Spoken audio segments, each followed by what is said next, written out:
The Roto Sim Racing team will start off on the pole for the club class today for their starting grid, as they'll start the furthest back, 15th overall, with the Roto Sim Racing team's junior entry just 4/10 back of their senior counterpart. Gold Racing Team and Bombshell Motorsport start in row number 2, with Real Pixel Motorsport rounding out the qualified drivers. IVRA ClubSport will start at the rear of the field. They had a wrong number entered for today. As you can see with the number 16, that means they were not allowed to set a qualifying time for today's round. So again, 21 total teams on the track today. Drivers are supposed to make driver swaps, minimum 30 minutes, maximum 2.5 hours for the drivers on the circuit as they fall behind the pace car here. 10 turns to watch for today. We're actually talking a bit with Mitchell DeYoung about the racetrack a little bit after his competing in the VRS race. He's not at the event today, but he's one of the top series drivers.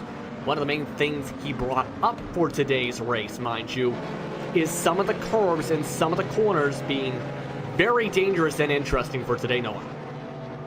Yeah, definitely. And he made mention, from my end of things, where I'm so used to stock car racing, he made mention of how different it was for a road endurance. This is more of a patience type of game. This isn't a go full song right off the get-go.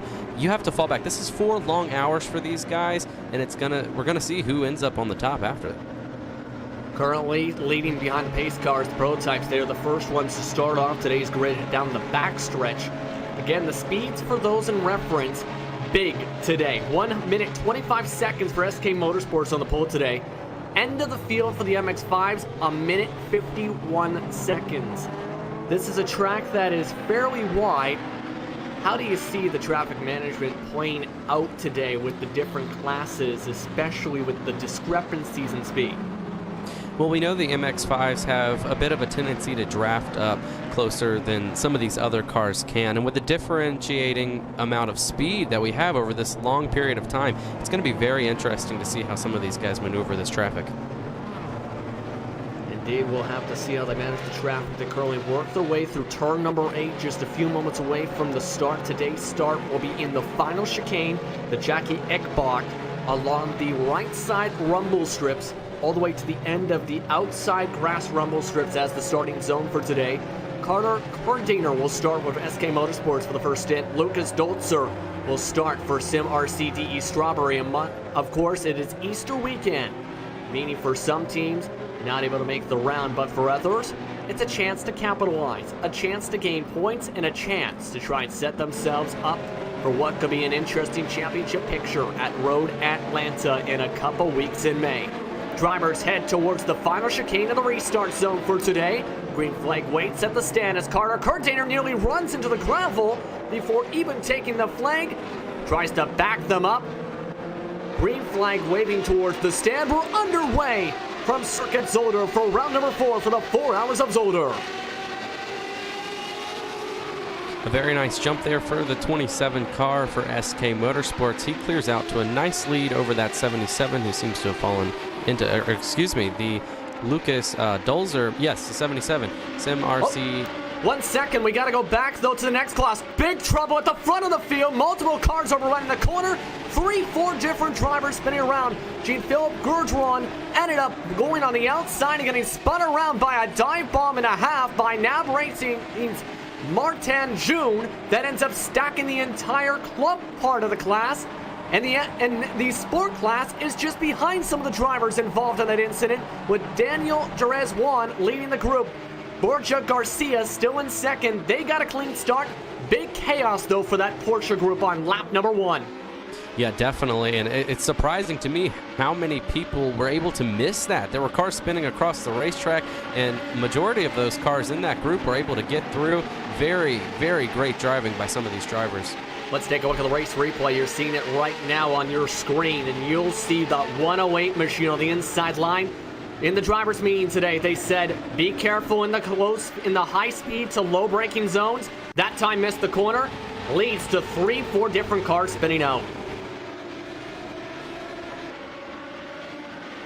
You can see there, too, a bunch of bumping and banging with some of the huge ass machines, too, in the middle of that Hornet's Nest, too, Noah.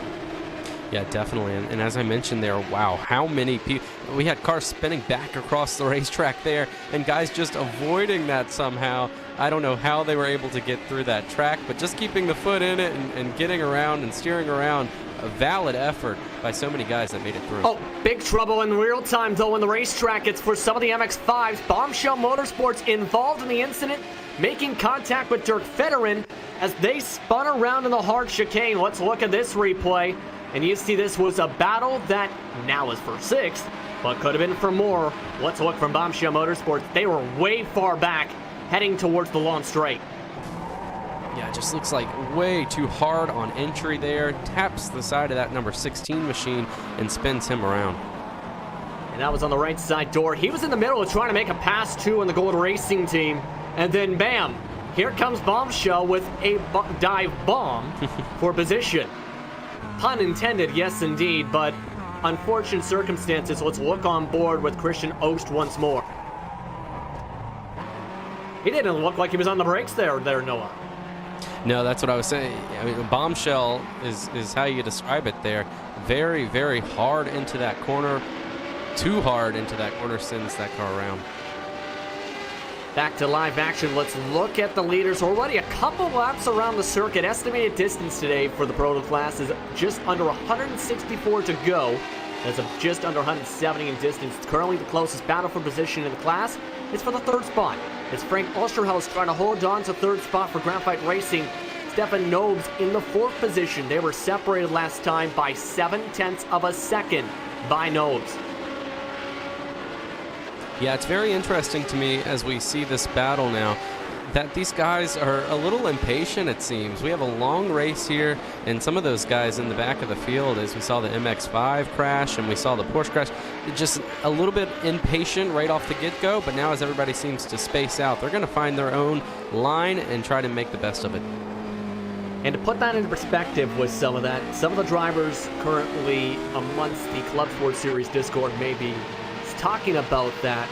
However, drivers are kept told to keep in mind today of the high-speed corners to the hard braking zones on top of the curbs, because those curbs, you see some of them running over them, some of them trying to avoid them like the plague by about 10 feet, as some said.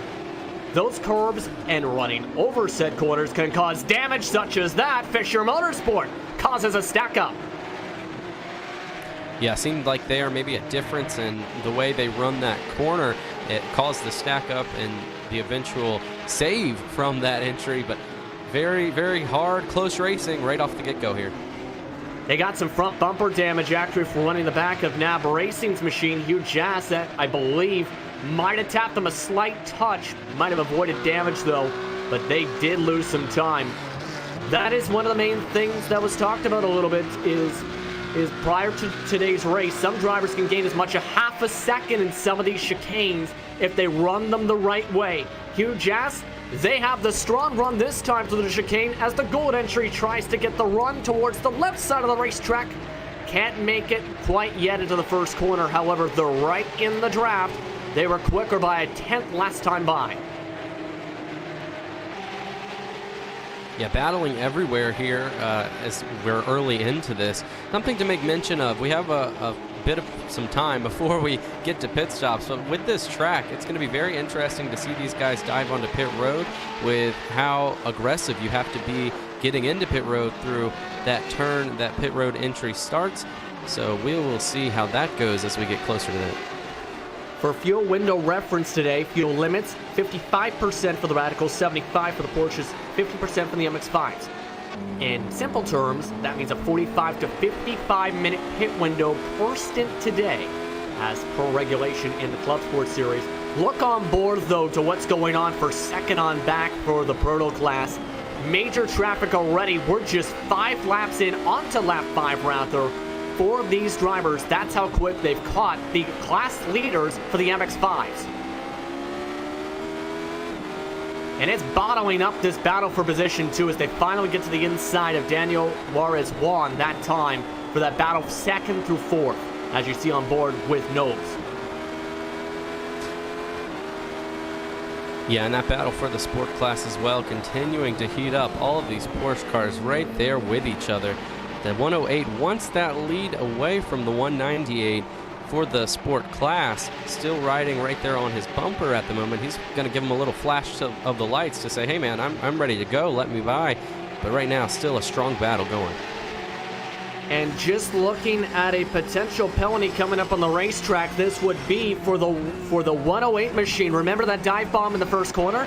NAB Racing stop and go for lap 1, corner 1, potentially coming up for the second place driver in the Porsche class today. This could hurt because he's got to run for the potential class lead. Still not been given to it officially by race control, but it is coming up from race control in the next few moments for the driver of the 108 machine in June. Definitely not what that 108 wants to see right now, as he could arguably be the fastest in that class, trying to take the lead away. Wow, that can change things big for that 108 machine. He's been flashing lights. He wants to get around the 198. Now maybe a penalty on pit road. That would definitely change. Whoa, trouble! Behind them, Fisher Motorsport ends up getting contact from behind, and that was from one of the huge-ass machines.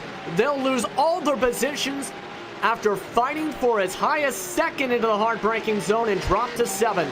More bad luck for Fisher Motorsport. Second time with contact from behind from that huge-ass blue machine.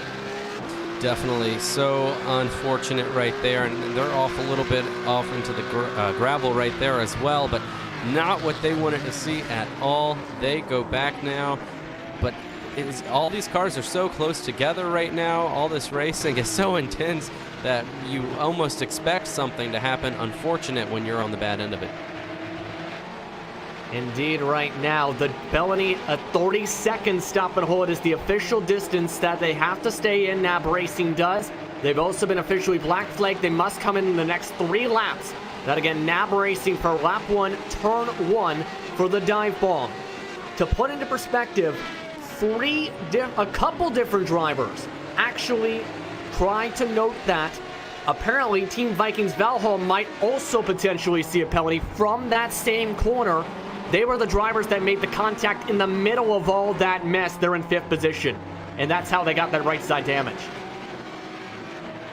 Yeah, race control having to assess what's going on around this racetrack. So many different battles and so many different classes racing, but that is a product of it. If you make a mistake that costs somebody else, they're definitely going to get you for it. Indeed, you right now seeing Team Vikings Valhall needing to get some points for the positions on the racetrack. Graphite Racing, though, they're into the pits.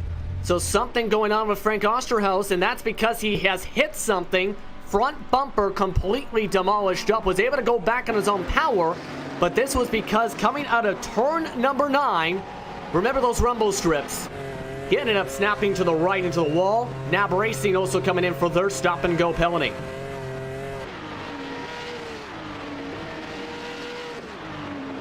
So a few different situations going on here, Noah, where it seems like some of the ramifications from the first lap are starting to build up, as well as a lot of the mistakes now for some of the drivers, as the 111 machine has officially been given their stop and go as well. And the only thing you could say right now to make these drivers feel a little bit better about their position is that it's early. It's very early in this race. You never know what's going to happen to the other competitors you're racing against, but still something that you definitely don't want to see when you're racing here for these class positions. Having to serve penalties, having to assess damage, not what you want here early. Absolutely. Right now, you're looking at a battle for 8th position in the class for the Porsches right now. German Sim Racing Blue DGFX, the driver being chased by Sim Sports News Racing, powered by iZone Green. We haven't talked about this team much this season. Right now, they're last in the class prior to the stop and goes. However, they've shown some decent performances here and there in some of them in the middle portions of the field. It's just a lot of cases, the bad luck has ended up striking them in a couple of the rounds so far this season. They're looking like they're in a decent shape. They gained their actual first points of the season at Silverstone. Noah, they're looking pretty good so far, as they're going to get some help from traffic. Yeah, definitely. As we see the different, you're seeing on your screen right now, the differing of speed between these different class cars, and it's very interesting as now the Team Vikings number 111 entry makes its way onto pit road. Seems to be some damage there. Indeed, and it looks like we got a couple different notes. Team Vikings, Valho coming in for their stop and go. Also getting word that NAB Racing, when we seen them go for their stop and go, they hit the class leader of Real Pixel Motorsport into the corner and caused them to side spin. That was why Hugh Jass took the lead, so that could be something to watch for. Bombshell Motorsports has also begun to stop and go for their dive bomb a few laps ago. So a lot of different things happening at once. Again, you're looking at Hugh Jass. This was back when NAB Racing entered the pits for their stop and go just a few minutes ago. This would be on their lap number 7, heading towards lap number 8, I believe. As you see, NAB Racing, they came out on their own by a long shot, but just prior to them entering the lane here where we joined them, they made that contact that shuffled up the class lead just about 30 seconds prior. You'll see just prior to that. Wow, to make matters worse, that's not good for that team. Second on to 4th place right now for that prototype class is still nose to tail negotiating lap traffic. Very interesting to me to see these guys racing so close together. Yeah, we're looking at that battle right now on your screen, separated by 0.2 of a second. It's turned into a 3-car pack, mind you. SK Motorsports, they have pulled away Carter Kurdaner by breaking the draft. However, these three, they seem to be trying to work together a little bit. In terms of their speeds, they're a little bit slower than Kurdaner right now. However, the more they stay in a line, the more they can help each other with fuel saving potentially, if they elect to do that. Some teams, they don't like to do that. It looks like German Sim RCDE Strawberry, rather, doesn't want to do that. Dolzer tries to go to the inside. Demis Heligar, pardon me, gets to the inside and blocks the lane with the traffic as a pick. And we mentioned that traffic. There's where it comes into play. Can you use them as a pick? Will it help you? Will it hurt you? It's going to be very interesting, but obviously that 77 machine from Sim RC De Strawberry wants to get around for that 3rd position in the class. So you can see right now them sorting around. A bit of a tire lockup as well. This is one of the quick left-rights. The S's, mind you. That can really be a time advantage as talked about here. You can see Sim RCD Strawberry took the corner a little bit better. Dolzer dives into the inside line and able to make it stick. Going to the boulder, the Hartsbell bot to be able to get the position for P number 3. Next position up is Nobes. Yeah, very hard racing still going on here early. You mentioned that 77 now taking the 3rd spot and putting its focus ahead onto that 18, who's pulled off just a little bit there with that battling behind him. Let's see if he can get back to him. Some drivers coming out of their stop-and-go penalties at the moment. Error penalties are in review, including that contact we just mentioned with the 198. Getting hit from behind from what appeared to be NAB Racing. We'll let you know what's going on with that, but as you can tell, we are trying to show that once more if we can here. It appears we have finally got that here. They're 9th on the racetrack now, but you'll see the issue here. Part of the issue is the pit road entry is right in the middle of the braking zone. Another issue is this. And you can't do that, of course. That ended up leading to the position change for the race lead because of that contact. Real Pixel Motorsport not happy falling to 2nd because of that. Late break into the pits by now. Yeah, a wonderful save by that 198 of Real Pixel Motorsports. But, you know, we mentioned it earlier. I was mentioning how it's going to be very interesting to see these drivers pulling off onto that pit road in the middle of the braking zone. And we've already seen early how that can affect the racing. Let's go back to the position battle for 2nd because it looks like that Dolzer has figured something out. He's gaining up to Nobes. Nobes usually has been running top 5 in a lot of the races in terms of the long run pace this season. But this is the farthest he's been in terms of positioning outside of pit cycle much of the day. Highest points totals entering the round, 90 points on the season. They lead the amateur point standings for reference's sake. And we're the top amateur team for the past 2 rounds. Looks like they are going to have to try and play defense. They were 3/10 slower last time by. Gap is 3/10 right now with Jan-Philipp Weed right in front of him. You remember, that is the car that got hit from behind, and it looks like they have really fallen off from as high as second and are already back to 10th overall as he lets them on by. Yeah, very intense battle there as we see him closing in closer to that WR Racing machine. Now falling off a little bit. Was all over the back bumper just a little bit ago, but we saw some lap traffic getting in the mix there, not letting him take the line that he wanted. Now he's going to have to put it back to it and try to get back to that number 18. Well, let's take a look on board once more. It's back to 4/10 once more, but again, hard braking zone into turn number 9, where a lot of drivers have gained some time today. A lot of them have caused chaos today. We have an official warning now for NAB Racing for the avoidable contact on their pit entry. This is again for that contact we just see on a replay. That is from what happened with the overall class lead involving their trying to serve their penalty. Sticking though with the battle on screen, you can see trying to figure out the position again. WR Racing having a bit of traffic helping separate things. SimRCDE Strawberry is falling back a couple tenths that time by. And in front of that, a very, oh, we have trouble. Whoa. Almost a save. And that was traffic from Fisher Motorsport that went right in front of them. It looked like Fisher Motorsport just ended up being in the wrong place at the wrong time. Wrong place at the wrong time, though, is Gold Racing Team White. These are some of the Porsches, mind you. They're darting left and right through. A bit of flashes of the first couple rounds are coming through my mind, honestly, especially when Gunnasaga with some of the tight traffic management. Could get very interesting here on the racetrack. They're still separated for now, but they still have Thomas Ellison, a few jets blue, to deal with before they have some clean air for the time being. Yeah, that's something we go back to, and we see cars that are out of control. It's not what you want to see when you're racing for the potential class lead or second or third, and you have another lap car in front of you having trouble by itself. It's not what you want to see. So negotiating this traffic has to be so nerve-wracking for these drivers that are faster.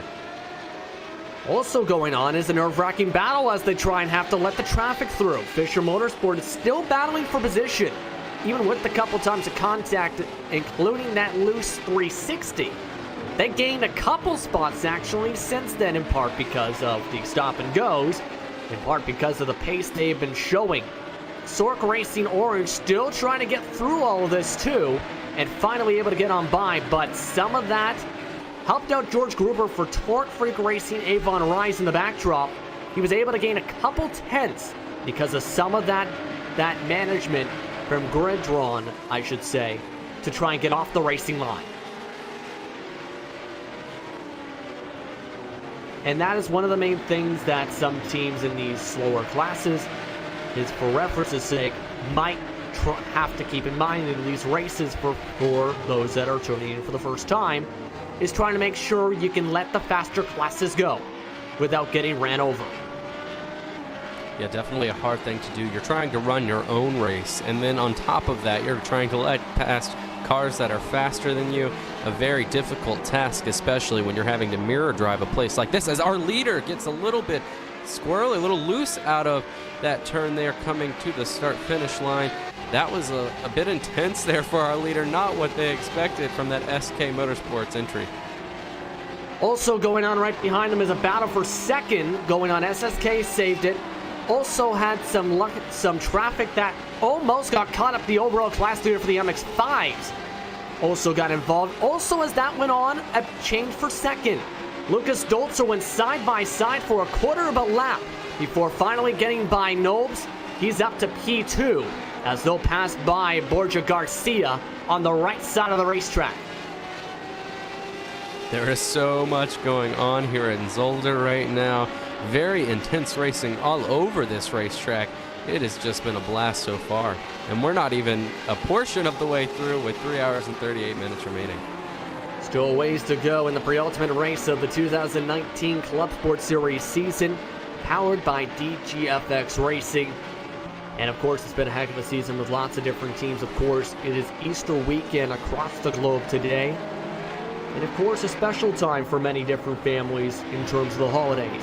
Some drivers looking to celebrate the holidays with a good race. Other drivers trying to celebrate by keeping their positions in some of this traffic. Fisher Motorsport has gotten by for third spot in all of this, it appears. They're still trying to reel in the gold racing team with all of the traffic. That was huge ass blue that they were able to pick up time from in terms of because of some of the mistakes, because of where they've been reaching this traffic here.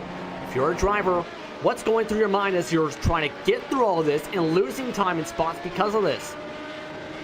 It's got to be going crazy trying to get through all of this, as you mentioned, and then on top of that, the faster cars around you coming through, and then you trying to race your own race.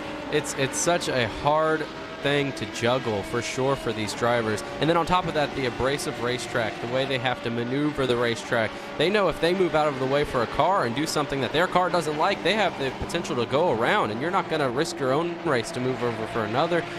It's going to be very hard for these drivers to keep on top of everything throughout this long event.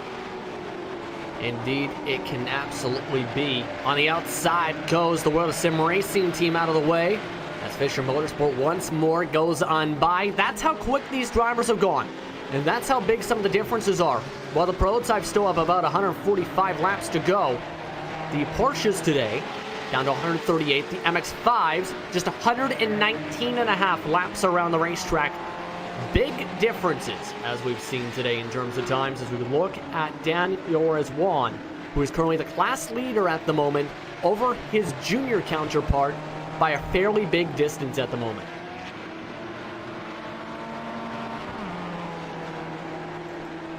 So far, this team has looked fairly good today. They have been up towards the front of a lot of the rounds coming into the pre-ultimate race. In terms of the point standings, there's a reason World of Sim Racing has been on top of the 166 points they earned in the first 3 rounds, and their junior counterparts currently leading the amateur point standings for the club side by 852 points entering today. You know, Justin, I was wondering, what do you think, which class do you think it's the hardest to maneuver traffic with here today? Could it be that sport class where we see them having to maneuver not only the prototypes, but also the club cars that are slower, the prototypes that are faster? Would it be the prototypes that are faster than each of these cars having to maneuver them, or is it that club where they're the slowest of the bunch and having to let everyone by? Which do you think has the biggest task at hand when maneuvering traffic? Well, history, of course, Noah, has shown in the past few rounds the prototype. Why? Because a lot of times they come up towards the slower traffic and end up making contact. It's no slight, of course, to the drivers or teams, but it was something seen a lot at Laguna Seca for reference's sake, especially in the hard-braking tight corners that we're seeing comparable to Zolder, just less elevation changes today. The best driver, though, that's been managing it today has been Carter Cardiner so far for SK Motorsports. He's been able to pull a couple tenths a lap, not just on speed. His team's been one of the faster teams all season. However, he's also done it because he's been able to get away from battles for position and able to get away from traffic, where that traffic ended up holding Sim RCD, Strawberry, and WR Racing a lot when they were trying to sort each other out, along with Sork Racing the first 5-10 laps of the races. They've now spread out, but the time they lost has been pretty big. There is still, of course, 3 hours, 34 minutes on the clock, but it's going to take a big-time effort from all those teams once they get in the rhythms to catch up. And something very interesting to me so far has been this battle in the Porsche class for second through right about 9th right now. They've been able to gap each other a little bit now. When they had some more traffic to maneuver, they were able to close back in a bit. But now we look at the battle for 8th and 9th, 8th and 9th, and these guys are still very close to each other. So not splitting up very far is that Porsche class right now of the running of those 4 cars. It's interesting to me to see if they split up over this long run now that they have a bit of clean track, or will they still stay together? For reference's sake, 8th and 9th overall, 4th and 5th in the class today.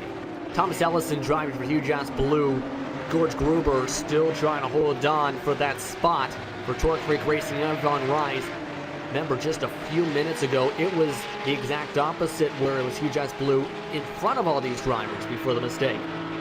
As you can tell, there's different approaches to the corners. It's something, of course, let's say for a stock car race. Some drivers go in more stronger to the corners, hard brake in, not as fast out, but they gain time in the corner. Others go slow in, fast out. What is your opinion and your perspective to that, especially for the drivers, say, who might burn up their equipment if they do one or the other too much today? It's something so different. I mean, it's watching this type of racing, and when I think about stock cars at a place like Watkins Glen or Sonoma, you know, the mentality there is still get on it and go and try to, obviously you're negotiating the corners a lot different. Stock cars are not used to a road course surface. That's why they only race about 2 or 3 times now in a regular season.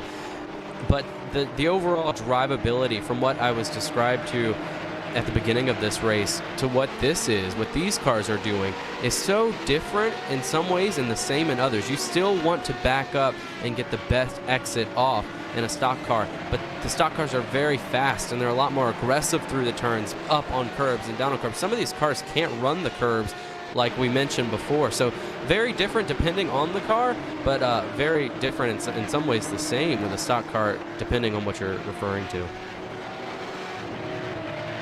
Yeah, that's definitely something some people keep in mind for sure, and I know there's the outcry, of course, for more road courses from the NASCAR fan base, but at the same time, you got to be able to prepare the equipment for that, be able to make setups for that.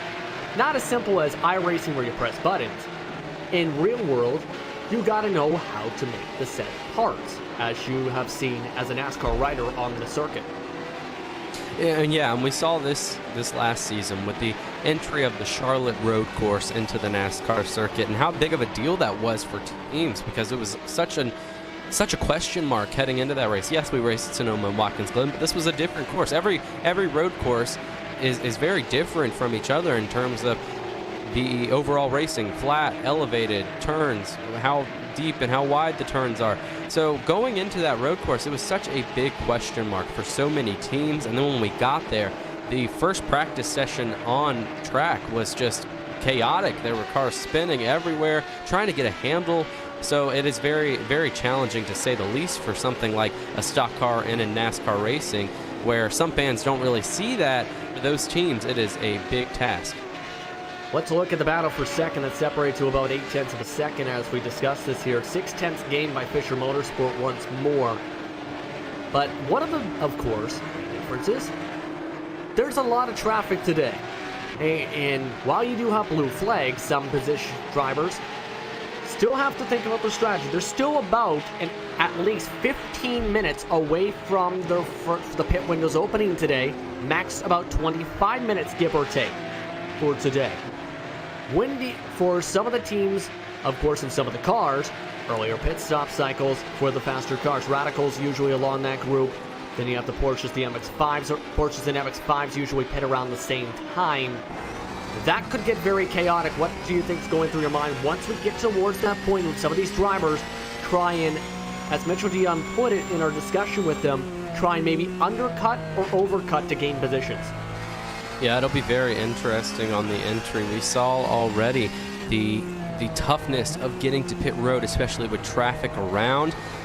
As these classes come in, it's going to be very interesting to me, as someone that's never seen this before, as to how they enter, as you were mentioning. So I'm not sure, but it'll be very fun to see, definitely with this course, on how the entry of pit road is and how aggressive you have to get there through that braking zone. It'll be very interesting to me as an outside perspective to see how they negotiate that. We'll have to see this. That again, 14 minutes away from potentially interesting situations for some of the drivers. The battle has ended up dropping a couple tenths for Fisher Motorsport. I want to ask you about them so far, from what you have seen from them so far, because you've been following along with them. They've been beating it around like tin can at times. They're now struggling on the second half of the course, this time by, actually. But you have to give it for Emmanuel Mayer, the driver behind the wheel, through all of this chaos so far for his team so far. He's still been able to gain time back, take advantage of the other driver's mistakes, and be able to still be in the top 3 before the end of the first pit cycle, which in some cases could take a whole race to get back to. How do you feel about the effort we've seen from Mayer so far? Yeah, definitely something that I wouldn't be able to do. A very great effort, and we see sometimes the guys that have been through certain challenges already in the start of a race, just to, the greatest of drivers can really just calm down and get back into the racing line, get back into the racing groove, not be mad enough to make more mistakes. And that's what it seems this entry has done with the 184 Fisher Motorsport. Been able, as you said, to climb back into this position and still chasing for more as we come to this first pit cycle here soon. Absolutely. Want to be a part of the social media discussion? Be sure to go and @ClubSport Series or use the hashtag GGFX to keep up with social media for today's action as the drivers try and keep up with the top class leaders on the top of your screen. SK Motorsport still leads by 15.3 seconds in part of traffic. Huge Ass Gold leads for the sport class. Clubs class right now is still the World Sim Racing team, with their junior counterpart in second. But let's look at Ava Verbatic. Remember, they had the start of the rear of the class today. They're up to third and catching up to World of Sim Racing Team Junior and Quick in their MX-5. Yeah, that's another example of what we were just talking about. Some adversity starting off of this race, having to go to that rear of the field. Now climbing for another position here on the racetrack into that top 3. Now trying to brace for the second position in that class. A very valid effort for that entry for sure, as they've had to battle back from such adversity to start. And of course, they were the winners last round at Silverstone. Going for Ava Verbatic.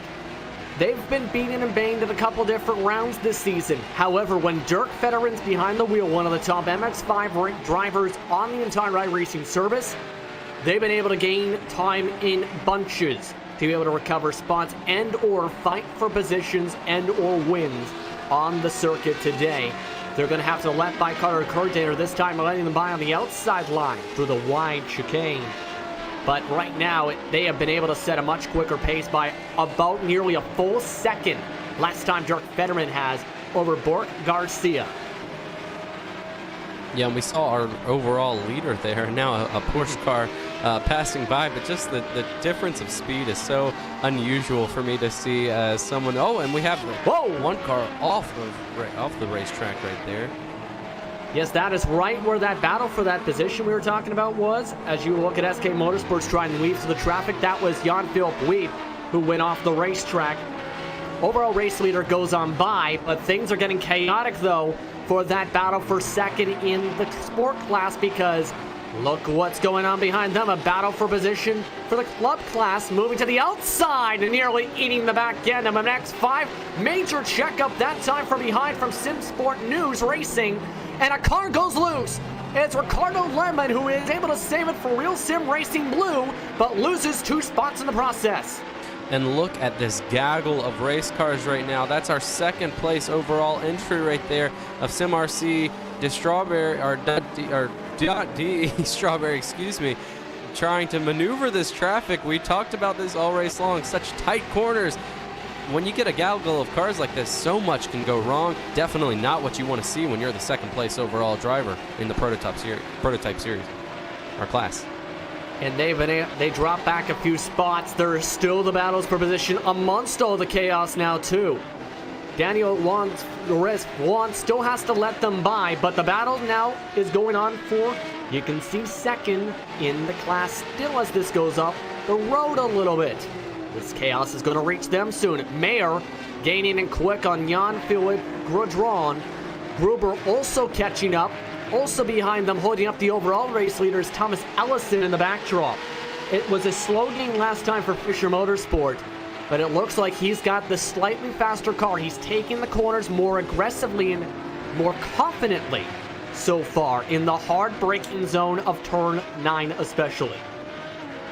Definitely, and this is the terminology, or this is the time when I use the terminology patiently aggressive.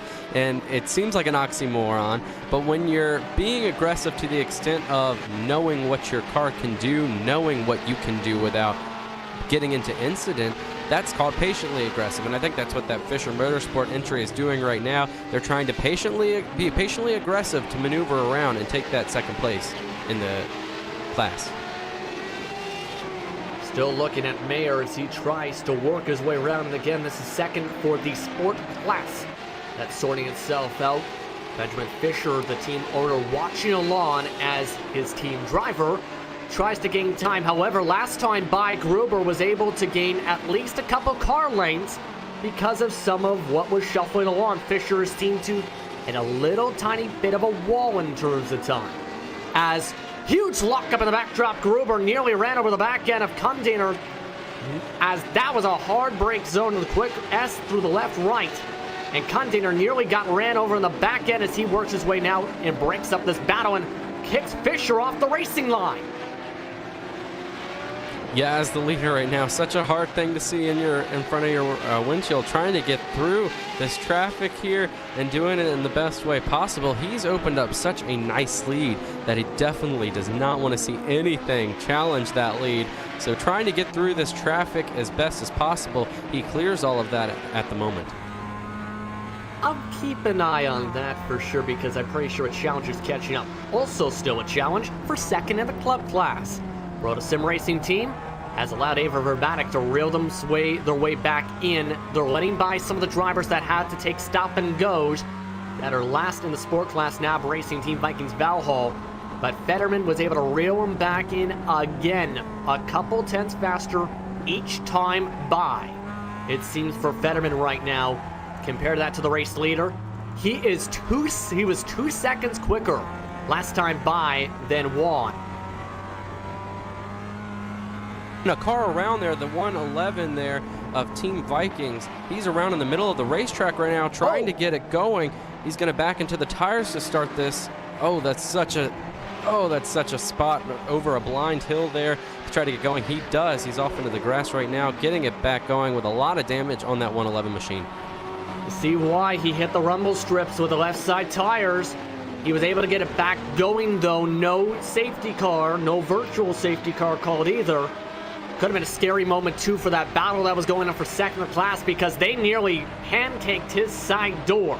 They're still near bumper-to-bumper, 0.3 of a second difference, though, this time by down the straightaway. As you see the times pop up on the bottom side of your screen on lap number, 22 officially for them on the circuit. 3 hours, 20 minutes, 30 seconds to go on the clock for today's Club Sport Series race, the round 4 here at Circuit Zolder. Pit window just a few minutes away from opening up. And usually in this series, this is when things get interesting. Race leader, SK Motorsports, into the pits. The Proto Class window is open.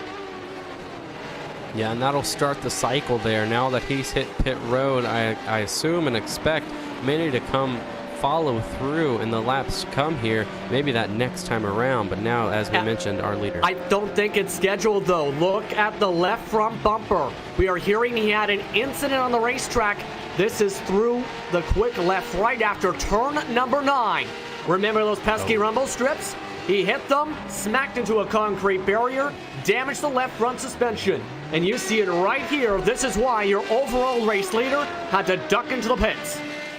Wow, what a change up there. Not good for that entry. We've talked about them having a nice lead, maintaining that, not over pushing it. Seems to have kicked out there into the wall right there. That definitely put some damage on that suspension of the race car. Brought it right into pit road. What a terrible thing to see for our overall race leader. And that was about 5-10 minutes too early in terms of the pit window. Well, I did say things are about to get interesting, right? Well, they just got interesting with the fastest car on the racetrack for a majority of the run so far, having to get repairs. But that was something that was talked about between the drivers, talked about in a discussion with Mitchell DeYoung before today's race. If you hit those rumble strips, they can really damage your car, especially that was noted by the drivers, really, the radicals in the drivers' meeting.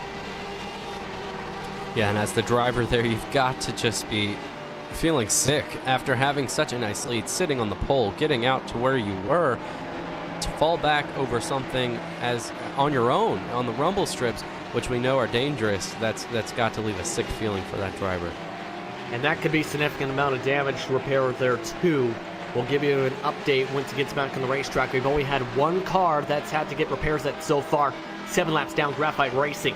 Back to the battle for second though on your screen is Garcia, who is still holding on to the position up the hillside and down the hill with the World of Sim Racing Team Junior. It seems though every time Fetterman tries to get a run or is close to making the pass, traffic comes. Lucas Dolzer is the next car that could potentially break up an opportunity for Fetterman. At this point, if you're Fetterman, you're thinking, what can you try and do to get the spot? Or, if he finds it's going to be too chaotic, do I just stay behind? It looks like he's decided to stay behind because Dolzer goes right by the left side in the smart move. Yeah, and there goes our leader there around. I'm taking a look here at the MX-5 battle still here over, excuse me about that, Garcia now still battling with that Ava Vertac machine, and these guys have been battling consecutively for laps. It is so interesting to see. Not a move made yet. I'm sure he wants to make a move, but still waiting in the wings. The Ava Vervatic car able to get in front of Garcia now. That time by, as that time it looks like World of Sim Racing Team Junior let them by, allowed them to hard brake on the inside line. They fall back to third as the traffic zooms on by on the inside part of the racetrack. So Dirk Fetterman up to second. Now he has to set his eyes on the next car up the road. That is still a ways up though. They are 6 laps down compared to the overall race leaders so far. World of Sim Racing Team, they just came out of the Klein chicane for reference's sake. The driver you see on board just entering said corner now.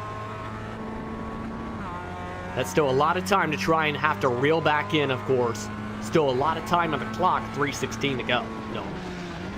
Yeah, definitely. And looking over to that sport entry for the Porsches, we've seen Fisher Motorsports now in that 3rd place for the class. He still has the number 181 of Torque Freak Racing close to his bumper, trying to take that position away. But we've talked about them coming and fighting back. A nice run right now for the Fisher Motorsports entry. Absolutely has been in a nice fight so far as well for the World of Sim Racing Team Junior, and what was a heck of a battle for that position we're seeing much of the time. If we can we head up to where Fisher Motorsport is, because still reeling them in is George Gruber up the road. Also seeing, you see there, Dirk Fetterman coming in for a pit stop at that exact moment. As you look at that battle for third in the sport class as the club cars start to come in. Yeah, on the 181 there, very loose off of that last turn. He loses some time to that Fisher Motorsports entry. Able to save that car. Very close call. And this is an interesting strategy, to say the least, I think, from Ava Vervatic, the first driver to come into the pits. It looks like it was scheduled. No other drivers have ducked down for a scheduled pit stop so far, for reference's sake. I'm curious, in your opinion now, with these drivers starting to reach the end of their fuel windows, the MX-5's 22.5 liters entering today, do we start seeing a chain of, say, the sport class drivers coming into the pits, or do we say someone like a Gruber comes in to try and undercut as well? You know, I'm not certain, but it'll definitely be fun to see. I think that soon here, as they're reaching their window, we're going to see these drivers diving off. But then you have to counter in the fact of handling. How are the cars handling? Do they have enough of a desire to kind of undercut and try to go for that? We'll see as we move on closer here to the pit window, but I expect to see them all coming in very, very soon. Still following on board with the 4th position right now, in and out. Fetterman, the first driver to come into pit. In terms of the pit stop time today for the MX-5, 35 seconds in the pit stop, a minute 5 in the pit lane. That's in reference's sake, of course, to the MX-5's different pit strategies and different pit times, though, for the cars. Of course, you have extra time, say, if you have the driver swap. For reference's sake, your track temperature right now, 117 degrees still, with constant weather skies, 8 degrees Fahrenheit, still winds northwest 7 miles per hour. As we slowly approach 3 hours to go on the clock. And just to give an update to that SK Motorsports entry, they are still sitting on pit road right now, fixing that damage, now 3 laps down. Tough break for the pole sitters on today's event. They now move to 14th overall on the standings. Bombshell Motorsports' 286 is also ducked into the pits now for the MX-5s. Christian Olst. He was one of the drivers that had to have a stop and go. He is the furthest back today in the race because that stop and go was majorly magnified. In part with this class, 6th overall in the class. Does have damage for the Sim TV sponsored machine, but it's still a ways back to the next position in the class, it seems. Way up the road to IVRA ClubSport, who is about to pass them by, in fact, on the racetrack again. And was nearly about to lap them before they ducked in the pits.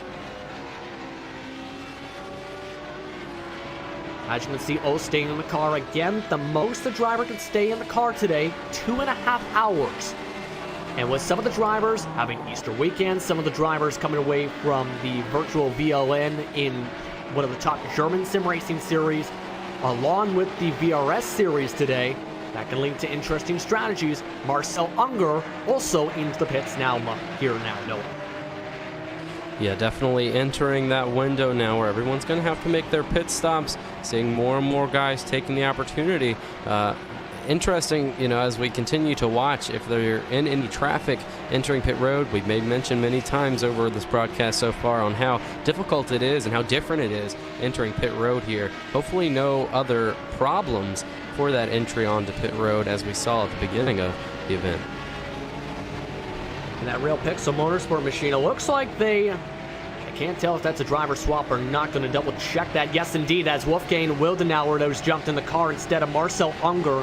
So a new driver change, or first of the day, in fact, seen in the MX-5s. The world of sim racing cars have also ducked into the pits. It looks like they're also playing a driver swap with Yuri Luria coming into the class leaders machine. So drivers already elected to take driver swaps early on in this race today. Not even an hour into the event. Off and away go some of the first drivers. Also into the World of Sim Racing Team Junior machine is Nicholas Paccio, who will be behind the wheel for this next stint. Yeah, definitely something to continue to watch is that driver switch. Something, again, that I'm not familiar with usually on my side of things. Seeing here today and how different those drivers negotiate this track. Now, I'm sure the overall feel, the line, the way you run it, the practice that they've had is similar to how you race the car, but overall that driver change is going to be a little bit different. Well, the driver change time is not as significant, say, in some of the air classes. An extra 5 to 6 seconds for the drivers who elected to take them compared to Dirk Fetterman, who's electing to drive for this next stint. He will, of course, have to take that driver swap eventually if the timing serves correctly. Real Pixel Motorsport, last in the last round at Silverstone, is now in the 5th position right now. That is second to last in the class, but is still a decent position today with the 21 drivers who took the grid here on this Easter Saturday here on the 299 machine. Everyone in the MX-5 has come in. Next drivers to watch for is Sim RCD Strawberry. Lucas Stolzer now in for the prototypes. This will help show the differences in terms of the pit window. Of course, some of the cars do have pit limiters first off, but second, the amount of time is much different. WR Racing B came in with some of the X5s. They were 44.7 seconds in the stalls last time by, and they did not do it. They did do a driver swap as well for Troy Goatley. Yeah, and as we see that our leader, they're now on the pit road.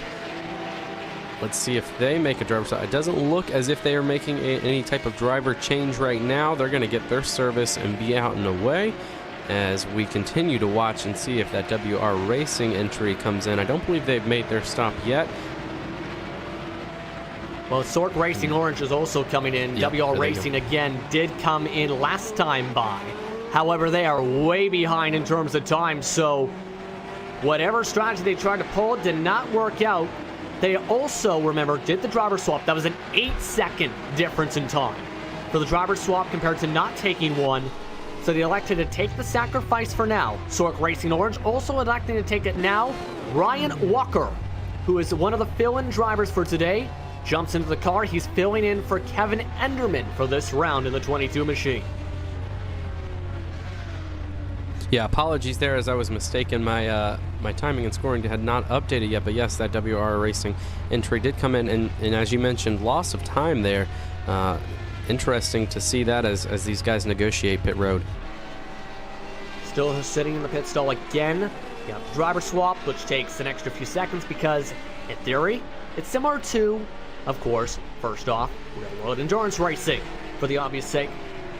But to give you a comparison to go on, Noah, let's say a driver has to come out of race in a stock car. It takes about 40 seconds to a minute, give or take, to put in the driver. That's kind of the same situation for, say, a Sork Racing Orange. They have a long pit stop where they're taking the damage, it looks like, here as well.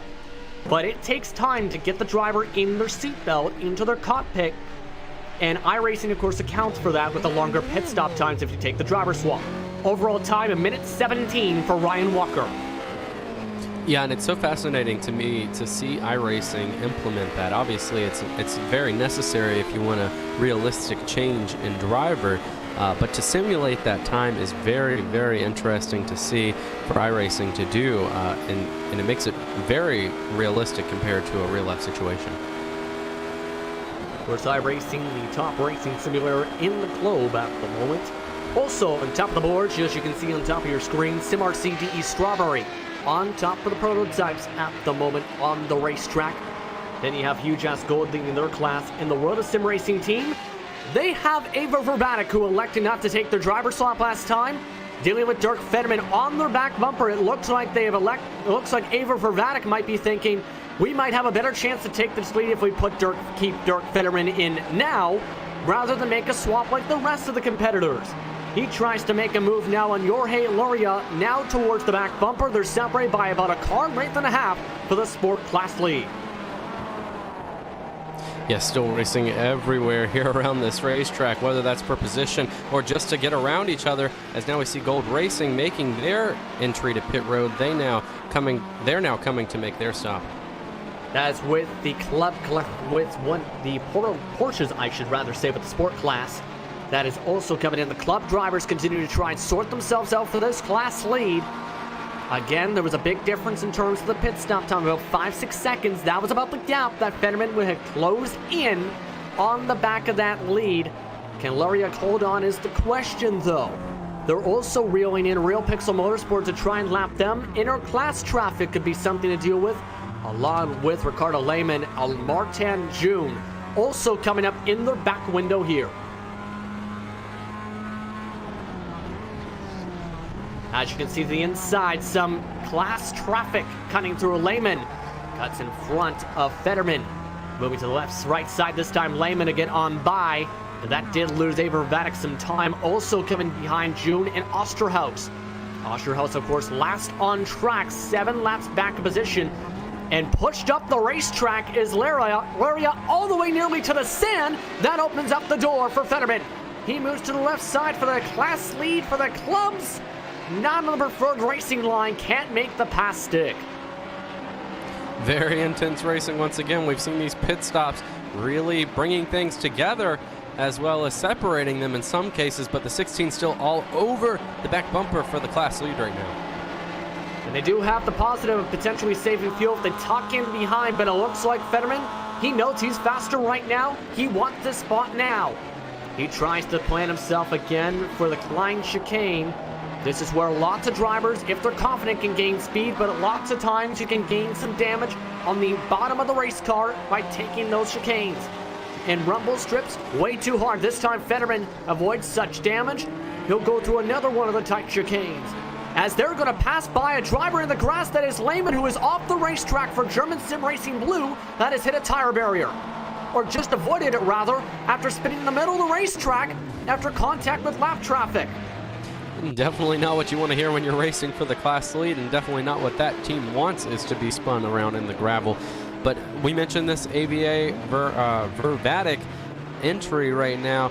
That number 16 car, he's being, once again, that team being very patiently aggressive, staying all over the back bumper, but not over pushing it right now. It'll be interesting now to see if they can get around him and kind of set up a corner, as we have one car behind them off track as well. Couple drivers coming into the pits, as you can see, right into that lane. That's how tough it is to try and time it up and how aware you have to be in those situations. Laris still holding on for now. Fetterman on behind, as most of the sport class drivers are coming in and out of the pits, as well as the driver you've seen a lap down in Graphite Racing. They are still holding on to the lead for now, but this is getting very tight for these drivers. It was 3 seconds lost, and pardon me, 3 seconds compared to the driver they just last lapped within the class for Wolfgang Wildenauer compared to the class leaders and Liera and Fetterman. Off in the sand goes Wildenauer, but again, that is not for position, the last car in the train. Yeah, and I apologize there for saying one car off the track. That was actually an entry to pit road. Again, such a bizarre way of getting on a pit road here through the middle of that braking zone. That's what that car was doing. Fisher Motorsports technically in the class lead for the time being. However, with the pit window, there are the different strategies they were last time, I should say. Huge Ass Gold has cycled up to the class lead on the top bar, as you can see. We're still sticking with this close battle for position, though, for the class lead for this class. Let's keep it on there as you look there at Huge Ass Gold for the split second on their own. Looking to try and make the move. Fetterman still backing up. At this point, he's going to try something different. Tries to diamond off the corner to the bottom side. Can't make it work. And now it's getting towards where I think he's knowing there's a ton of traffic. Maybe looking at his relatives and saying, may as well save fuel here. Why try and go make it side by side and risking getting ran over or eaten by a car behind?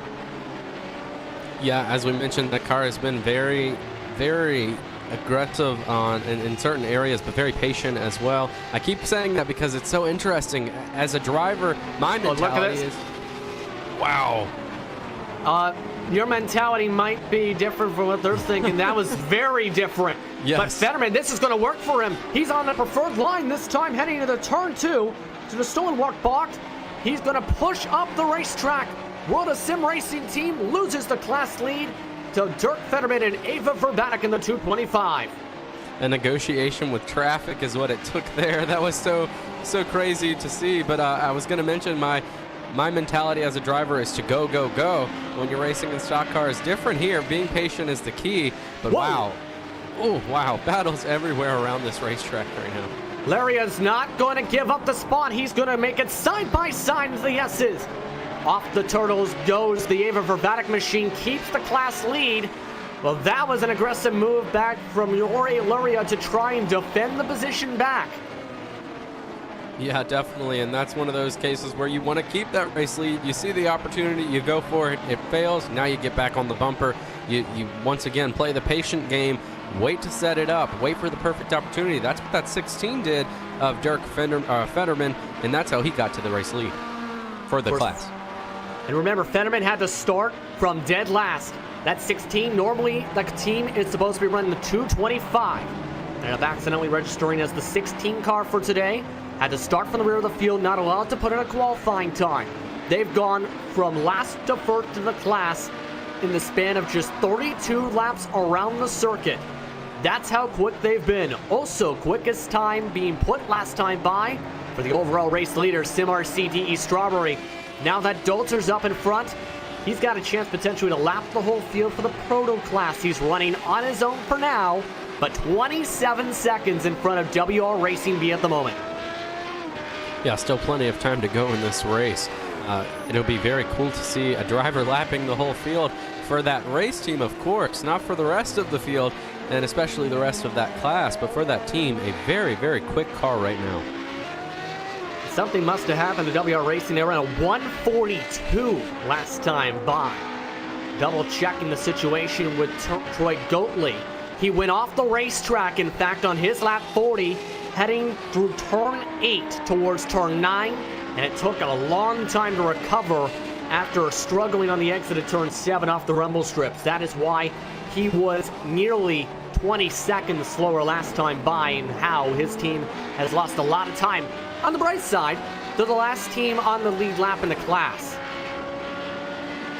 Yeah, and as we see the 77 of SimRC de Strawberry, Lucas Zolder there leading this event right now, we have to make mention to the fact that we did have the 27 car of SK Motorsports being the dominant, pulling away, sitting on the pole. An issue there cost them all of those spots, moving all the way back now to 14th overall in this race.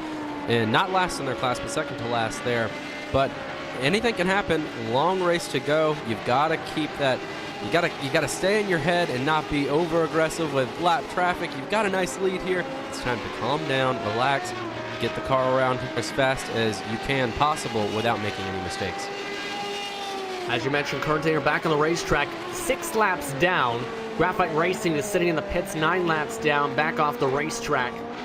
But for some drivers, to add on to your point, it's about not allowing things to snowball, because if you allow things to snowball and become, say, that white mark on the front bumper that is from said snowball, it can hurt you if you end up stressing out, thinking about what could be what if, about that same incident or same moment over and over again.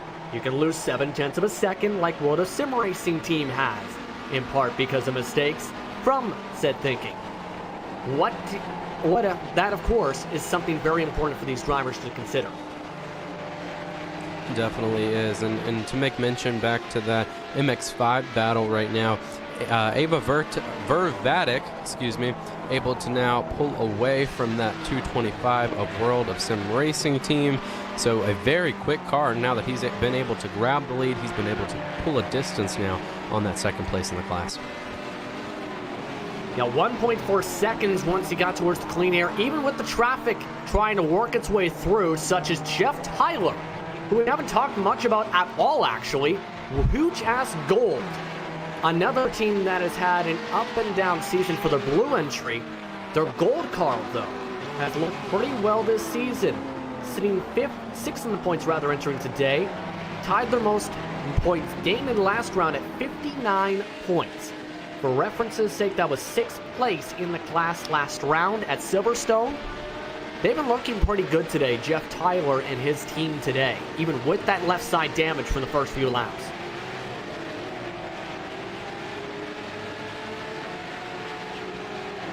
We're looking at Tyler from above with under 3 hours to go with that clean air at the moment.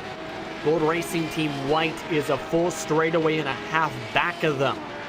They're the only 2 teams, mind you, on the lead lap in the class at the moment, although that is in part because of where SimRC de Strawberry is sitting on the racetrack behind the Gold Racing Team White entry of Gendron. Now let me ask you here, Justin, you have experience watching some of these guys. Is that SimRC de Strawberry, are they usually very quick here on the speedways? Yes, or on Of course, this is something to mention as Dolzer runs towards the back bumper of them, and we go back to the battle that's now forming up for third. SimRC Strawberry, one of the top teams based out of Germany, of course competing in the VPLN as one of the most dominant teams in that series as well. They're one of the top sim racing teams in the nation. Also, major danger zones going on for this position battle that sees a change for spots, it appears here. Yes, indeed. Gold Racing Team with Matthew Smith behind the wheel up to third because of that traffic. Things are starting to get a bit chaotic once again. This is about the point in the race where in about the first 10 minutes of a pit window, or last 10 minutes of a pit window, you'll start seeing craziness such as this. Yeah, these guys are now starting to space out a bit from other people in their class. We're having driver switches. First time some of these drivers have been on the racetrack. Many different things playing a factor now into this. Let's continue to stay with this position battle for third, 0.3 of a second difference. And it was after a major amount of lost time for World of Sim Racing Team's junior entry because of the traffic. It's really holding them off at this point. And now it looks like both their cars are starting to struggle. I do want to note there is the potential strategy from some teams we could see of double stints. For them, they did end up having to start longer time than Ava Vervatic, of course, with the driver swap. But some teams may elect to keep the tires on the car for a second stint may lead to tire wear. Now let's compare those times compared to their best. A second off the pace is their main counterpart. The junior entry in Portland traffic, 4/10 seconds slower, last time by, and really struggling on quarter exit. As this continues to all unfold here at Circuit Zolder. This is the track that is the self-proclaimed fantastic circuit, as they say on their website. More than 50 years of racing history, 45-50 minutes from the major airports in Belgium, and located in Belgium's Limburg province near the city of Hasselt. A beautiful city for sure, and a beautiful racetrack for sure. Just along the tree lines, in real life, sit subdivisions, industrial factories and warehouses. I have one of the more beautiful racetracks on the service. And while it's honestly my first time seeing a race here, has been some great racing throughout the entire racetrack today. Yeah, definitely my first time as well, seeing a race here. A lot of first times for me with this racetrack, especially first time, commentating road and different things like that. I appreciate everyone who's out there watching. Appreciate you in the booth with me today, giving me some pointers on this. It's been such a fantastic race so far, but such a, as you mentioned, such a beautiful sight here at this racetrack, and they're definitely getting the job done and showing what this racetrack holds with racing here. And one thing that's being brought up as we stay with this MX-5 and some of the traffic Porsches go by, some of those faster cars, of course, did not take tires for that. As mentioned while discussing some of the MX-5s, that's potential strategy.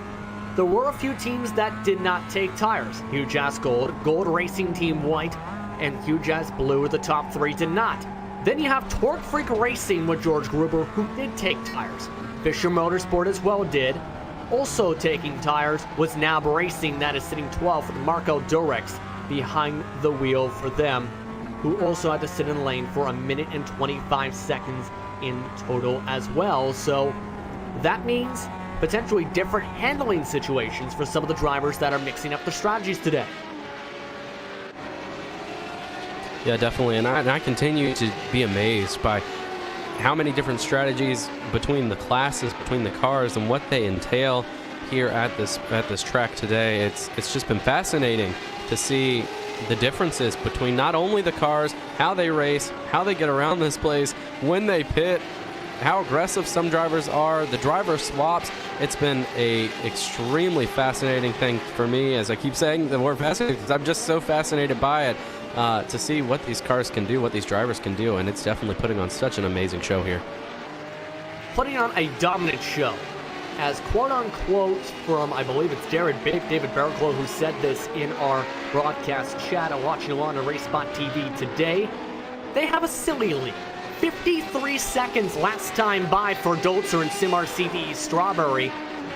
Since they've taken the race lead, they have stayed consistently in the 127 to 126s since the drop of the green flag set the fastest lap times. Compare that to SK Motorsports. They're actually faster than them at some points when they had the race lead before they had their difficulties. What happened to SK?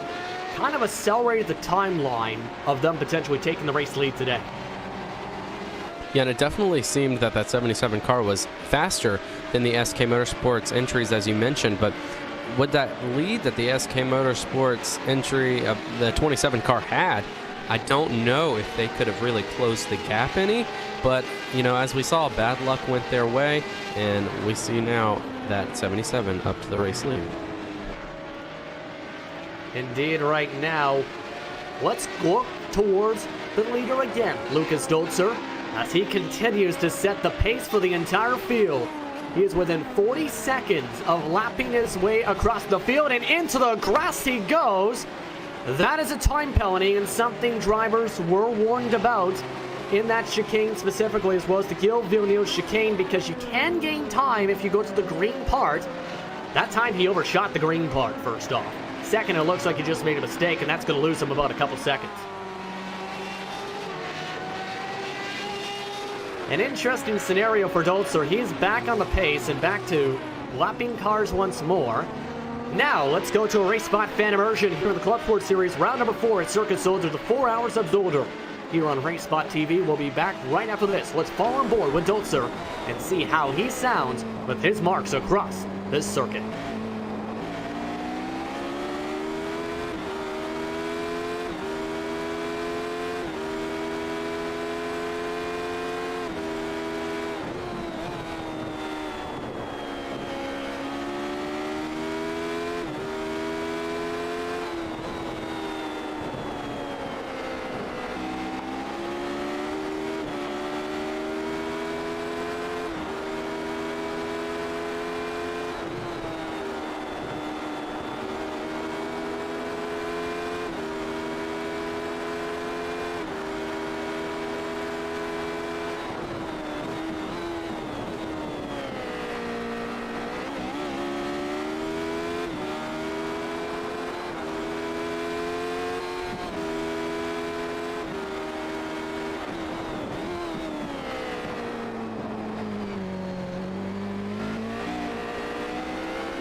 Welcome back, everyone, to RacespotTV for more coverage of the Club Sport Series for round number 4 at Circuit Zolder. You've been following on Lucas Zolder.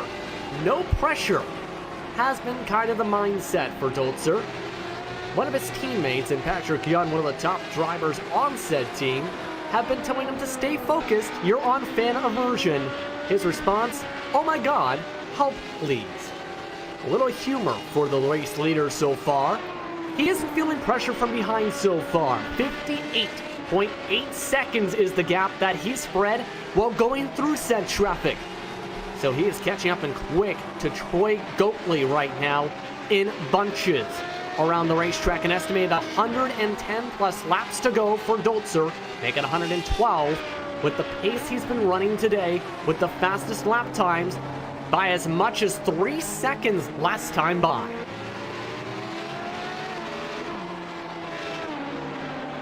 The drivers have also calmed and spread themselves out here on the racetrack today, as he's still following along for the time being here at the moment. Taking a look at some of the drivers that have taken control in terms of the tempo, IVRA has taken control of that lead for their class today, with Dirk Fetterman still behind the wheel, with RotoSim Racing in second spot. However, the next pit stop, they will have to make a driver swap, potentially. The minimum amount of time a driver can stay in the seat is 30 minutes, the max 2.5 hours. To be safe at that mark, they either have to bring Fetterman out of the seat their next time around, which will be about with an hour and a half in towards the stint, or they could squeeze very tightly towards the final 2 hours of the race before they make a switch. Yeah, now we see the field starting to spread out just a bit. No real intense battling for any type of class lead right now. Is this the time where things start to get a little calmer, or is this the time where things kind of ramp up? You have that clean air, you have that clean track, you're trying to get everything you can to pull more of a gap, and you can force yourself into a mistake. Overall, with the past racing that you've seen here and other places, is this the time that things really start to calm down, the midpoint almost in this event here today, or is this where intensity starts to ramp up? This is where things stay calm for now, because a lot of the drivers spread out. They're in the middle of the pit windows, and you're seeing that result now. You're also seeing two of the drivers that had to take stop-and-go penalties, 8th and 9th in their class right now. They've gotten themselves towards the same lap cycle as SimSport News, Real Pixel Motorsports Third Car, and Fisher Motorsport, but they lost a lot of time because that stop-and-go that they've been trying to gain ever since. Remember, they were both top 5 cars before that dive bomb scenario in lap 1, turn 1. Yeah, and it's very, very nice to know that those cars that were penalized, for them to know that this race is very long. This is a long endurance-style race, 4 hours. That's a lot of time to make up the lost positioning. And some of these guys, like we see the 225 who is come in and registered as the 16 of Ava Vervatic. The way they've gotten through that field, they've took something that was not great, starting at the rear of the field, and made it all the way to the class lead right now. Such a testament to that race team and what they're able to do now that they have gotten to that lead with still a long ways to go in this race. And remember, a lot of these teams competing today, as talked about a little bit, have competed in our endurance races today or in the past 24 hours. For the drivers who competed at the VBLN, such as the class leader we talked about, Ava Vervatic, you're talking about a situation where you're running up to 24 hours per race in that series. Then you have, in the same day, having to schedule drivers for this series to try and defend your title belt. That's a lot of management to try and work through, and a lot of logistics to figure out which drivers are going to be slotted where on their spreadsheets or in their strategy guides for today. No. And let me ask you here as well, for the point standings here, do they have a format? And I meant to check this at the beginning of the race, but it really fascinates me with something that's so unfamiliar. Do they have a format where they race for the overall championship in their class? Is it an overall champion? Okay, is that? Yes, it's for the championship in the class. Is there also an overall? It's basically, for those that are tuning in, again, it's overall point standings for each class. The drivers you're seeing on board for the sport class, for example, they're P3 for the car being chased. For NAB Racing, they're the points leader coming into today. These drivers are trying to fight for that points championship or help their chances right now NAB Racing wanting to gain points on Team Vikings Valhalla. They're right now in a position, though, where, while it is a small driver count today, it is a situation where it kind of helps them. 11 points you can get for 11th on the racetrack, or 9th in the class, for example, I should say. 9th is around 40 plus points. For 10th, it is 37 points. However, that could in turn help some of their competitors. Gold Racing Team White, if they hold where they're at, could become the points leaders today or end up within spinning distance at Road Atlanta. That's how big this race is today, Noah. Well, yeah, definitely. And you know, we're leading in to that final race in this season. So very intense for sure. And for those drivers that missed this race today, not great for them. For those drivers that were able to make it, awesome for them. So for anyone out there that, as well as me, is a bit new to this, that is a very interesting and different thing compared to what you may be used to. For road racing, that seems to be the gist of things when you're looking at class racing. But very interesting to see, you know, who gains on points, who maybe moves up a position or moves closer to that championship position as we head off into the final race in a couple of weeks here. And don't forget, there's an amateur championship. Some drivers are registered as pro drivers, some of them as AM drivers for the championship. Gold Racing Team White could potentially be in a situation where they can win both championships, if need be, for this season if they continue where they're at. They're in second spot again and looking pretty good. They've been able to manage their way through some of the chaos, they've taken advantage big time of some of the situations for some drivers, and were among the drivers who are double stinting their tires to gain track time compared to Torque, Fisher, and more so on the circuit. Other than that left side damage from the first lap, remember, they almost spun out said lap. They've been able to keep on the racetrack and run in the 134 range, just 0.3 off the race leader.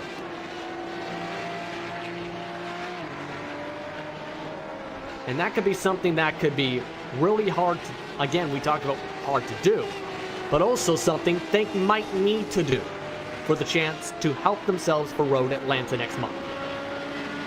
Yeah, definitely. This is go time now, and this part of the season, such a long race here.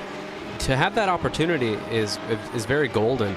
To have this type of opportunity on this type of weekend where some may not be able to make it, like we said. Now you know it's go time. Now you know that you have to get everything you can from today's race, not putting yourself in position to come out of here with a bad day. Also want to bring this up as well. Huge Ass Blue, the second of the drivers who had to start at the back of the field today, they've moved their way to third position as well. They had a disaster of a round a couple weeks ago, to say the least, at Laguna Seca, with multiple times of contact. They still came into the round with 14 total infraction points, which meant they had to start at the back. They gained 4 at Laguna Seca, 13 at Daytona, for the clarification's sake. Both the drivers that have started at the back today have put in strong performances, and Ellison and Fetterman for sure today, and that's something that is very challenging to do in any form of racing. Yeah, I'm looking toward the front of the field, that 77 car still leading. I am just amazed by the speed in that car, what they've been able to do so far. As we mentioned, almost lapping the entire field. The 18 will be the next target in their sight to lap, and then they'll have that lap of the entire field. That definitely has to be an advantage when you look to pit stops, driver changes, anything that may slow them down, as they actually made a bit of a cut across. I don't know what that will entail, but they had a bit of an off-track incident right there, still able to keep it going straight. They definitely can't afford having any sort of penalties right now, now that they have such a tremendous lead and have done so great so far. But so fascinating to me to see how much speed this car and these drivers have. Should note, in terms of that potential corner cut, it was talked about in the drivers' meeting. If drivers see it done repeatedly, they can file a protest or racing incident report for the race control to look at the situation. No one has done that yet in terms of the Dolzer situation. Dolzer, though, on pure domination mode at the moment. They are currently gaining and quick still minute 12 last time by to WR Racing. Let's see this time by a minute 27 on the board, faster than their last lap. WR Racing, they're just exiting turn number 4. That is the Lucine Bianchi bot that they just left right now. You're seeing those drivers enter the screen and enter the corner now.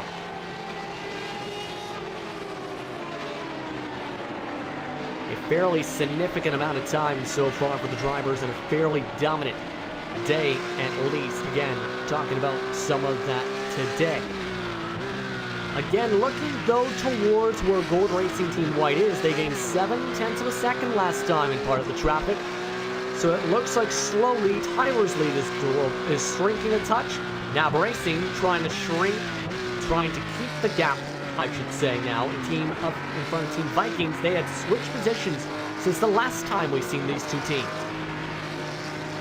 And now, right now, our leader, the 77, in a gaggle of cars here. That's got to be unsettling for him to maneuver that traffic. He's going to clear them now, but a very tough position as the leader to be in, of course, when you have so many different types of cars around you, trying to maneuver that. Cars racing right now. It's got to be so unsettling as the lead car with such an advantage, such a dominance right now over the field to go through traffic like that, and then such a relief to finally make it through. Should note, one of the cars they passed was Michael Bittman for German Sim Racing Blue. He is a lap down now compared to the battle for position we've been following along between the two drivers that took stop and goes. Marco Durix and poor Anders Bergman again behind the wheel with these two machines here. Two fairly talented drivers, to say the least, on the schedule. Durix, though, looking like he's a little bit stronger now this time. Able to gain some time. And we just got word losing time this time. Simar CTE Strawberry from the traffic cluster we've seen. 4 seconds was the last amount of time because of that logjam. Yeah, there's that unsettling feeling. When you see that type of loss come up on the board, it's definitely not what you want. But also an advantage a bit for them to have that big of a race lead, to know that they don't have to really push that hard to make it through the traffic. But obviously not what you want, to be caught up in traffic so big to lose that amount of time. You absolutely don't want to lose that amount of time for sure. Now Racing now up by a full second on the position for 8th in their class for the sport class today. The next car in front is Louise Emerton for Sim Sport News Racing, powered by iZone Green.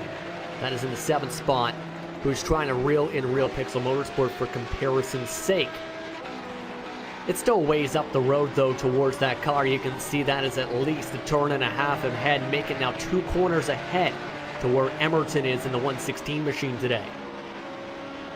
Yeah, definitely going to take a lot there to gain on him, but my focus right now is on this race for, it looks like 8th through 10th there in that Porsche class. These guys were very close when we saw that leader making a pass on them. Now spreading out just a bit there with NAB Racing in the front of that little group.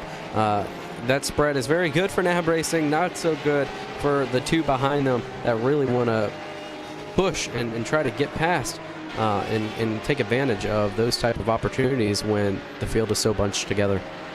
And a mistake in behind from Team Vikings loses them a ton more time as NAB Racing waves bye-bye in their back window for the time being. And pulls on away. Car in the grass now. The sand rather. Richard Bell for Graphite Racing. Their day is continuing to go from bad to worse. Last in the class, 19th on track because of the contact before. They got off again in the first corner this time. Yeah, and that's an example of a bad day continuing to be bad. We've seen some of these guys being able to take their bad day and push it to the limits of getting back up there, especially when you look at that Ava Vervatic team number 225, 16 registered here today on accident. But then you look at the 92 Graphite Racing. From the get-go, not what you wanted, and they're continuing to have a not-so-good day here. And, of course, you might have seen the wheel chatter there when he touched the left side curbs there, too, that we've talked about a couple different times. That is what we're talking about. If you hit those curbs at the wrong point or at the wrong amount of speed, your car can just go bye-bye, in part because of that shattering, or get a loose condition becoming offset rumble strips that we've been seeing all day in a lot of these incidents so far.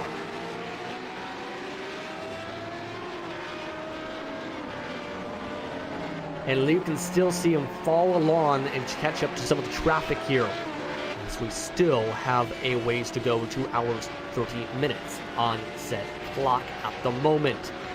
They pass by down the front stretch. It is a battle for position in front of him. Huge ass blue. He's been caught by the fresh tires of Torque Freak Racing Avon Rise. This is the battle for 6th and 7th overall on the circuit, as they try and figure out how to sort themselves. Gruber sacrifices the time as he lets by the traffic, but Bell is going to have to get by Ellison still. And that's got to be such a, you don't want to do that. You know you have to let by traffic that's faster, but when you're that close to someone, you just want to make trouble. WR Racing's just spun into a guardrail now off of turn 1 themselves. The second overall place car is going to potentially lose the lead lap as he lost it out of turn number 1. The second proto car to lose it in the last 3 laps. Seems like they're still struggling right now just a little bit. Now they're getting up to speed once again. That's not what you want. When you're the second place overall car, you're hoping for something to go wrong with the first place car, not be the one. And here comes that 77 of SimRC de Strawberry. They're coming up to now try to make a run on the WR Racing machine and put him a lap down. And that looks like severe damage on Goatley's car. He'll have to make it at least the whole way around. The pit window has opened for some of the MX-5s, but they're focused, though, on trying to sort themselves out, because Zolder, with a chance to lap the whole field, not even at the halfway point of the race, as the WR Racing machine lets him on by. Lucas Zolder, only driver on the lead lap now on the circuit. Yeah, very commendable for that race team to now be the only driver on that lead lap, as we see the 138 machine, Huge S Blue, still battling hard with the number 181 machine there for that position in the Porsche class. They're still all over each other's bumper. When will the move be made? Is it one of those waiting games, saving fuel? As now it looks like maybe a move down here through this turn. Will the number 181 get it? Torque Freak Racing trying all that they can. They're going to tuck back in. Remember, Gruber, fresh tires, double stint for Ellison. Ellison last time 2/10 quicker, though, through the traffic as he holds on. Earlier braking, though, from the huge ass machine, causing more backed up corners and harder braking for Gruber. That time, Bayer nearly ran over the back bumper on the corner exit. I don't think he's saving in this situation the way he's driving. He wants to get by and use those fresh tires. He'll use them here. Heading into turn number 9. No, he can't get to the inside. Nearly makes contact, though, as they're separated by about 1.5 inches. Ellison doing everything he can right now to keep that car back as another move for position here. And that will... Oh! Around goes that 181. And that was something that was a potential happening. Gruber tried to move the huge ass blue machine off the racing line. Ends up getting contact from behind on the switchback. So let's take a look at the race replay, as it looked like that time contact in the second part of the last chicane. And that is just a product of racing here, going side by side down through there. But I'm sure that the 181 machine right there of Gruber, he's not going to be too happy with that type of racing, hoping maybe for some lenience this early on from that huge S Blue machine, but no lenience there. He moves all the way back now. Able to get it going again and good distance if he can draw back in, but now he's got that spin on the tires. It'll be very interesting to see. Not much damage out of that, just a spin, but definitely not what you want. He actually jumped off the curbs that time, really pushing that time. You definitely don't want to damage the suspension that way, as they currently lost a lot of time and now have an MX-5 between the traffic because of the contact. In your opinion, what did it look like there? Maybe he was thinking, the thought process maybe from that 181 machine. From what it seemed like at the second glance, I think he was expecting the huge ass blue machine to check up as they went to the inside line. I think Huge Ass Blue was expecting them to run side by side the second part of the chicane, maybe. Yeah, and that's such a tough place to run side by side with when you're racing so hard for that positioning. It looks like now Gruber is pushing that car to what it can do, a little bit loose off of some of these turns. He's trying to reel back in that 131 machine right now, starting to close up, I think, a little bit there, but I don't know, it seemed like maybe the 181 was hoping for some lenience through there, and it did not come from the 138 machine. He was going to race them hard for it, as they'd been doing for laps on the board previous to that. So I'm not sure why he would have expected him to give up that space, but obviously not what you want is to be headed the wrong direction there and turned around. Absolutely. Now the question's going to be, you can see they have clean air, and you can see there is another machine in front of them. I believe that is NAB Racing. Yes, indeed it is. No, it's not actually that's in front of them. It is another Porsche, I believe, actually, that's up in front of them. Or I should say it's IVRA. Let's pick out all the cars, shall we? But in all seriousness, what do you think? How do you think he's going to approach when he reaches back to Ellison? Because he looks like he's trying to push all out to try and get that spot. It'll be very interesting to see what Ellison even does. You know, will he now give him a little more lenience after that incident? Will he still race as hard as he was? I don't see why he wouldn't. Yes, we're seeing that Gruber is definitely pushing that car to all it can do. So if he does close back in, it's definitely something to keep an eye out for, because it doesn't look like he's too happy. Otherwise, he'd maybe be a little more patient with the car and with this run. But right now, pushing everything he can out of that car to reel back in to that huge-ass blue machine. And all that contact also allowed another man to enter the picture. Benjamin Fisher, who's driving the 184 now for Fisher Motorsport. He's in the backdrop and slowly catching up to these two drivers. Last time by, 134.7. That was the second fastest of that whole group of three. The fastest was Torque Freak Racing, even with that said contact. So he's now trying to put on the laser focus bit. Remember, he's also got fresh tires as well on his car. And we saw Gruber definitely felt that he was being held up there by the 138. If he does close back into that car and he feels that he's being held up again, and that lets the 198 from Real Pixel Motorsports, or excuse me, the 184 from Fisher Motorsports close into that bumper, is he going to be very, and it's not, I mean, what is he going to do to get around that huge ass blue machine? As now a penalty up. The number 138 has to give that back the position to the 181 for avoidable contact there. So that's from race control, the decision made that now that 138 machine does have to let that 181 machine by. That's the easiest way to get the pass done. Definitely a lot easier than having to battle him. Yes, indeed, had to let him by. That was for avoidable contact as ruled by race control. That came very quickly, actually, within 3 laps, one of the quickest decisions of the day today. As Gruber, still trying to get on by, might be able to be led on by in the front stretch. Not getting the fast run, though, so Ellison still needs to let him on by in the next lap here, I believe, in the next couple laps. Some of the MX-5s have opened up their pit window. An early pit stop has talked about for IVRA, but it looks like the rest of the class leaders are starting to come in for them. We'll keep an eye on how that cycles out for the time being. They'll also have the class leader in Zolder to add a little tiny wrinkle to this whole situation to deal with. Ellison gonna move and let him on by here this time. By and still hits him! Ends up getting doored off the racetrack, as that's going to be leaving a mark. Yeah, I think we'll see another penalty coming from that one for sure. Wow, hard contact. I don't know if that was just a product of him hoping that he'd let him by in time, or if that was some anger being given back to that 138 machine. I mean, Gruber was still pushing very, very hard. As now he's hopping curbs. Very hard to get past him, even with that penalty, which was amazing to me, that he wasn't kind of letting off just a little bit on the aggressive level, knowing that he's going to get by him, whether that be being parked for not allowing him to pass or him letting him go at some point. But wow, major contact through there, definitely unnecessary. Be interesting to see what race control deems that. That's going to lead to a lot of discussions throughout team principals and race control for sure. No front bumper, complete front end destroyed, and now the driver that sits 5th in the class is going to have to come in, potentially get repairs when he has to pit. He's going to stay out and not sacrifice the track time, but man, that could be costly. Also, your overall race leader is in Dolzer as that's going on.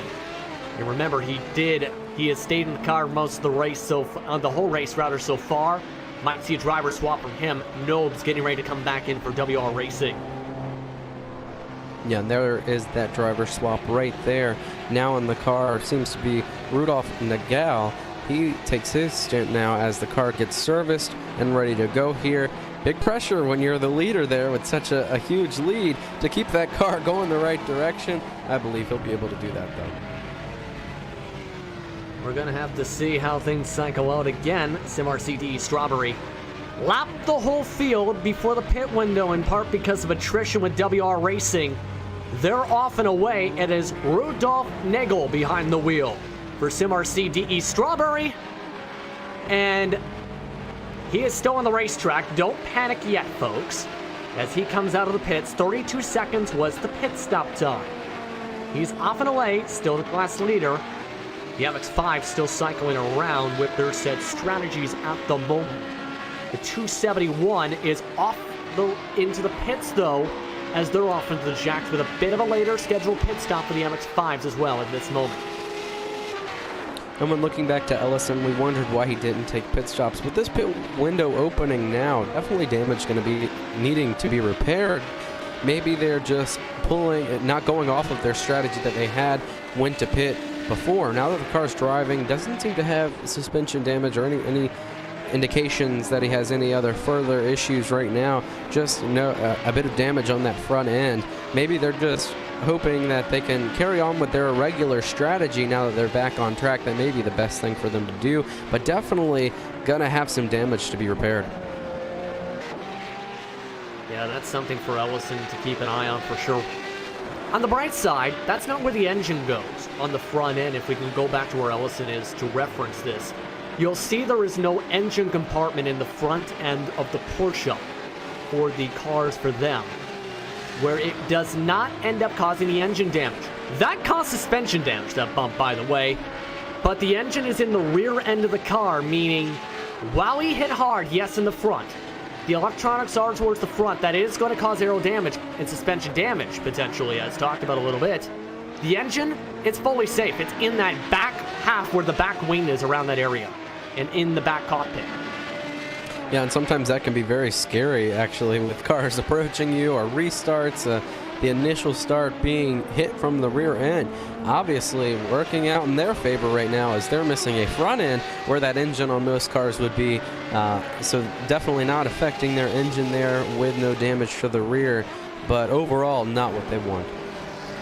Something wrong with Ryan Walker on his pit entry for Sorg Racing Orange. Going through the second part of the pit entry, he nearly went to a dead stop on the pit lane with 16 miles per hour for about 5 seconds. Now that's going to lose the Sorg Racing Orange machine some time, as you see in the backdrop there, as the huge-ass car still runs in 8th overall. That's in the top 5 in the class for the time being. Real Pixel Motorsports still a ways back, with them still having to come into pit. We'll let you know if there is any situation involving the 138 and 191. As you see the Sorg Racing machine in the pits, they cycle to second before them ducking down. WR Racing came in 2-3 laps earlier. Yeah, in the 77 right now, looks like, I believe they just passed pit road to put that 22 back a lap down, so that means that they will have the entire field 1 lap down still. No worries there after they made their driver change. Still a very fast car up at the front. Off and away goes Sorg Racing Orange, 33 seconds the time. WR Racing going to fall back to third, so all of a sudden, Ryan G. Walker and his team, the replacement driver, mind you, for this round, and Ryan Walker, up to their highest position of the race so far. 54 seconds back last time by. That's going to be even more so, of course, the SimRCD Strawberry. But they've quietly had a good race despite a little bit of their contact at times today. Yeah, definitely. I mean, when you look at the dominant car in the front, you can definitely scratch that up to a very nice run when you can be in that second place for SROC Racing Orange, Sork Racing Orange. So a very valid effort for those guys right now. Sork Racing Orange also organizes their own racing leagues, mind you, within the team. He's 1 second back of the race lead for the time being, as you've seen on the split. However, they've also been developing their team in the past year or so and really been adding to it and adding to the roster in the past 4 or 5 months, leading to the 2019 Race Series events. And for a lot of teams, it's about developing talent. Some of them are about acquiring. For Sork, it's about finding drivers that want to grow as individuals and competitors and helping them develop for big stage moments such as this. Yeah, definitely a great way of looking at things and running things. Many people that aspire to really race these cars, to have something like that to fall back on and to gain experience from, very good by that organization. That's also, of course, why some teams have junior entries, let's say, and not just in this series, but in the pro levels of the iRacing service as well, of the TACA, that we have seen examples of throughout the year. 2:12:47 on the clock. Battle 3 seconds now from 6th to 7th.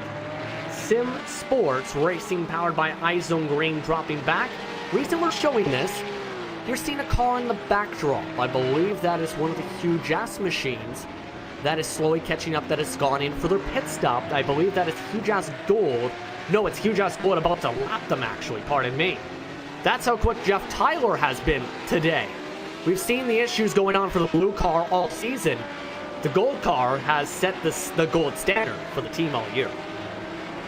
Yeah, definitely. So right now, leading that class, as you mentioned, very good for that team right now, that car, to continue. And with such bad luck over there in the blue side of things, to have a team car still up at the front definitely helps when looking at the leaderboard. How much that can affect a team, do you think, if at all, to have a difference in performance like that, or difference in cars? Because in some series, you see strong performances for every single car. Some of them, there's that one car that's a little bit off. What's your perspective on that? Well, I think anytime you have a teammate, a team, another car to rely on, another group of drivers to rely on, it definitely helps you gain more information. When you look at this car, they're running very well. It's a very valid effort right now, leading the class, right? So to fall back on what they're doing, to have someone to fall to ask questions about their car, how it's feeling, it's definitely something that's very essential for some teams, and teams that we see with multi-vehicles.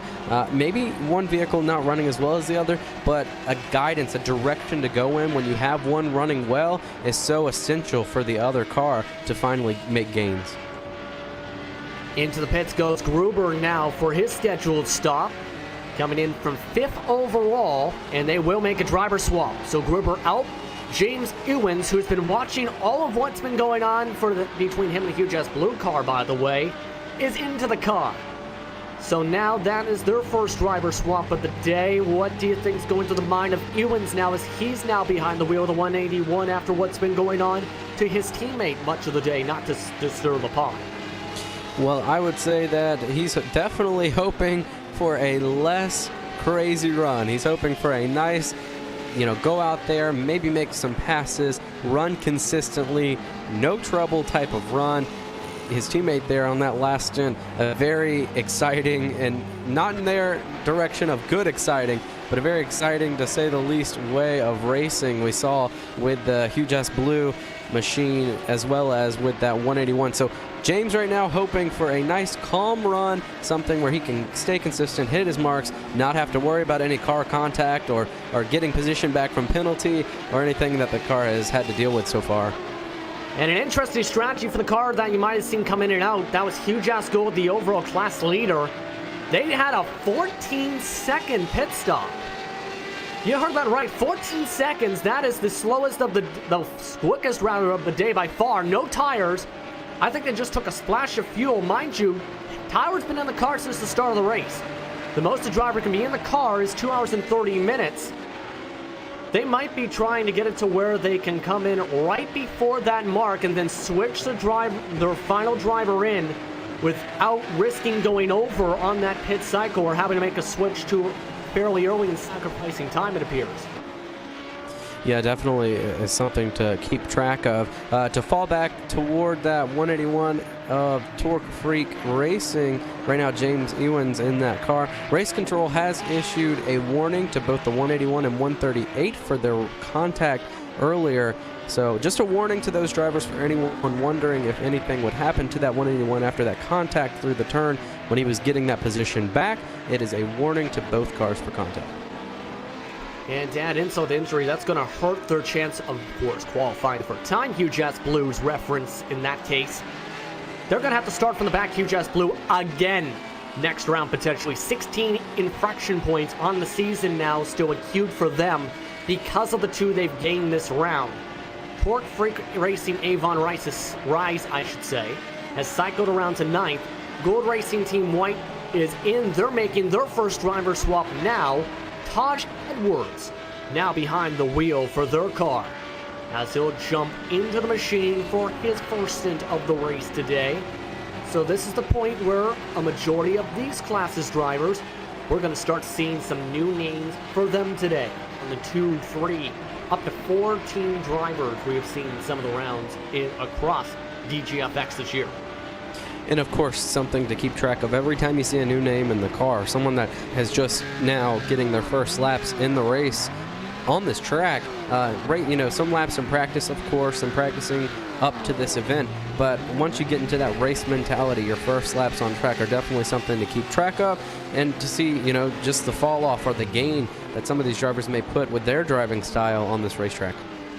Off and away goes that Gold Racing Team White machine, comes out 5th with a couple other battles for position coming up in the backdrop that are on different cycles because of stop and goes.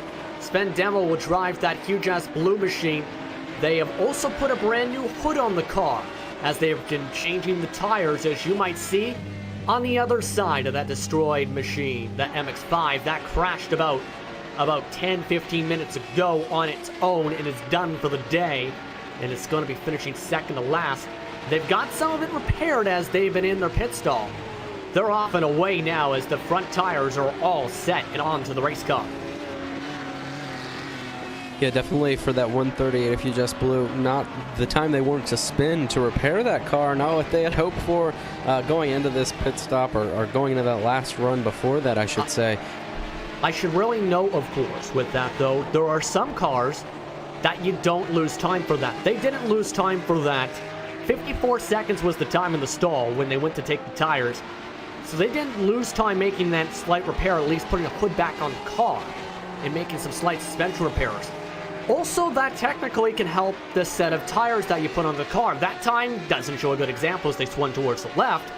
However, in some classes of cars, we've seen cases where, say you end up getting a loose wheel because of contact with a wall in your car, put on a new fresh set of tires, that offset wheel motion, like a spindle kind of inside the car or tire, if you have some type of force feedback wheels, goes away once you put a fresh set of tires and put them more properly onto even a damaged suspension.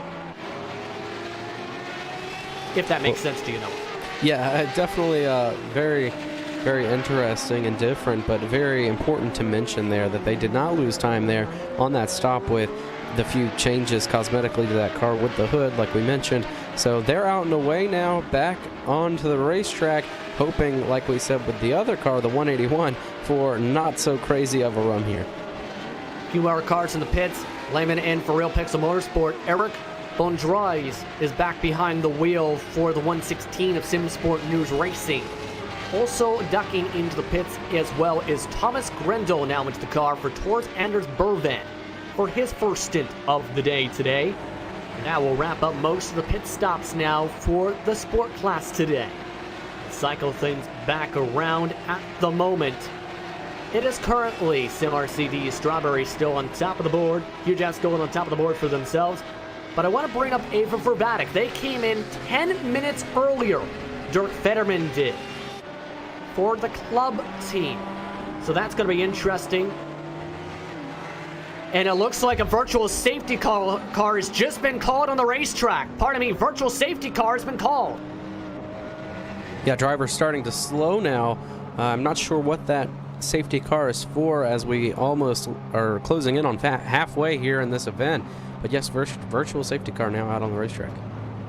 Trying to find the exact reason. Some drivers, as they were slowing down, went off in the sand.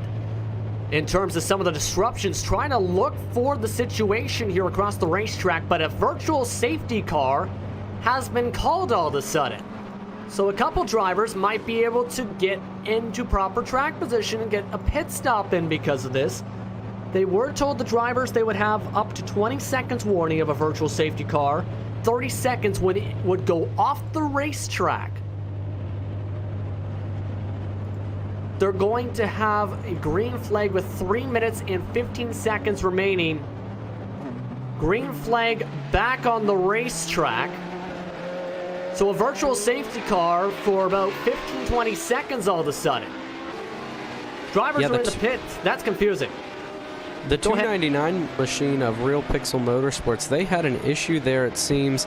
Maybe that was the cause. No, they were in the pits before. Oh, okay. They're Was that 22 old? seconds lap down. We're going to try and get an answer to that safety car situation. On the bright side for them, they're back on the track. They're also 5th in the class, though, in the next position, 7 laps up the circuit.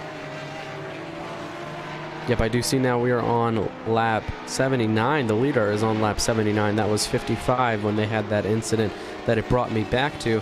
We're going to try to keep looking for that incident, but nevertheless, they're back under the green flag after that virtual safety car. And we'll give you an answer as to the reason of the virtual safety car there that was actually talked about in the race meeting today. In fact, the driver had asked about that, and that was something that was clarified for today. That also means some of the position battles get a little closer and or scrambled right now. 1.8 seconds the gap now between 7th and 8th. Make it 6th and 7th as NAB Racing is still in the pits with how quick that virtual safety car was. We are getting word that some cars had stopped on the racetrack, is what we're hearing from race control. That is apparently what the situation was that caused the virtual safety car and caused that situation where we had the stoppage for about 30 seconds. Very interesting to see these guys immediately, as they have been told, slow down, get to that virtual safety car speed, and then wait for further instruction. That really helped the racing a great bit, making sure that no cars had any further incident there, as now they're back under green, very quickly cleaned up, and we are back to racing here. And it looks like we're getting an extra answer as to the reasoning here. Apparently, the stopped car was a driver trying to get back into the pits after some repairs. So you might be onto something actually with that 299 machine potentially, because they were the ones that were coming out around that time of the safety car after having some 6 repairs, but I believe they were already still sitting in the pits at the time. Interesting scenario. Racing still back underway. Position battles have separated to as much as 3 seconds between 6th and 7th. For example, Huge Ass Gold still in the lead, but that lead has shrunk a little bit because of the virtual safety car between Edwards and Tyler. Slight touch, although gigantic on the racetrack from where they served because of where they served them. Oh, by the way, SK Motorsports with that pass on the 7th place for the class gained a spot for 10th overall today, which is why you've seen that on the ticker on the bottom screen. Yeah, that team not giving up after adversity early on. That crash that took them from the race lead, actually. Still trying to make up as much spot as they can. NAB Racing still in the pits. And NAB Racing was that car, I did note, was going off into the gravel trap before the time of the safety car, I believe. He does have some damage getting repaired, so it is a potential situation where NAB will be in the pits for at least a fairly decent amount of time. They've fallen back to 10th. Their day as the class leaders has gone from bad to disaster.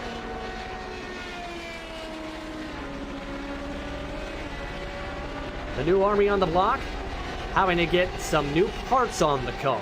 As you still see, just under 2 hours to go on the clock at this point, as we've reached the halfway point of the longest race of the season for the Club Sport Series powered by DGFX Racing.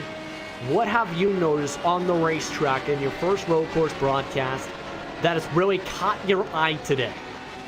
Well, just the overall difference in the speed of the cars and the way they run this track, the difference between getting on the curb, not getting on the curb, who's faster there and who's faster here, maneuvering traffic for the faster cars, letting traffic by for the slower cars. That's been the biggest difference from my point of view, because when you look at stock car racing, there's no different type of car. It's all one car, and if you're down on speed, it's only because you have a problem. It's not because your car is made that way.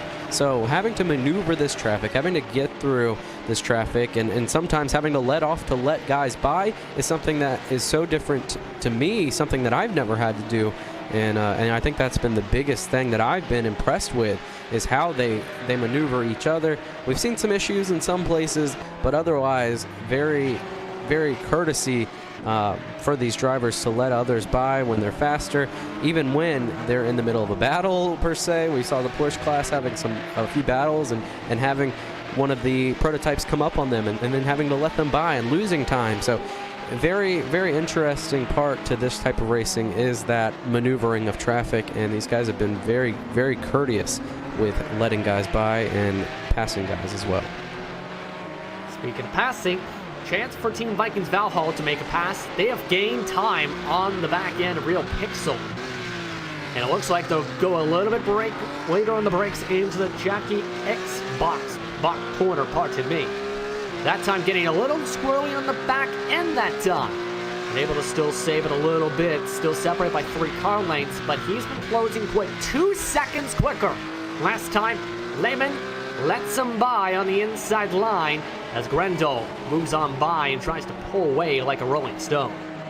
Yeah, very clean pass there, moving on through. We haven't seen that in the past with a couple of drivers here where they've had some further incident. That was a textbook move, a very clean, let you go, I'll catch you later maybe, or I'll just fall behind, you're better than me. Something that we haven't seen some of earlier today that when we thought we would have. But also good racing this is racing in general. This is racing, and while you do want to be patient and don't want to force anything, you're still racing nevertheless. So some people allowing guys to get by easier than others, that's just a product of this racing. And don't look now, James Ewens, as he lets traffic on by, he's getting reeled in by Sven Demo by 2 seconds a lap at the moment. That is the huge-ass blue machine that's gaining time on him. They both took tires last time by, but look at the difference. Even with some of the damage, Demo is really quick in that 5th overall position in the class today. He was the driver who jumped in the car on the last pit stop, and a trouble for the overall class leader.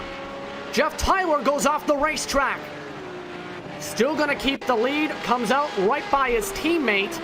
But that could have been disaster. He had lapped his way up through a majority of the field as he lost it, going up in the air off the curbs.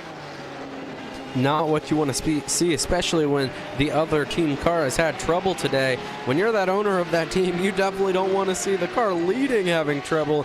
Able to get it going now. A nice lead on the 2nd place position in that class. So he's not going to lose the lead away as he's approaching his teammate to put a lap down. But very scary, of course.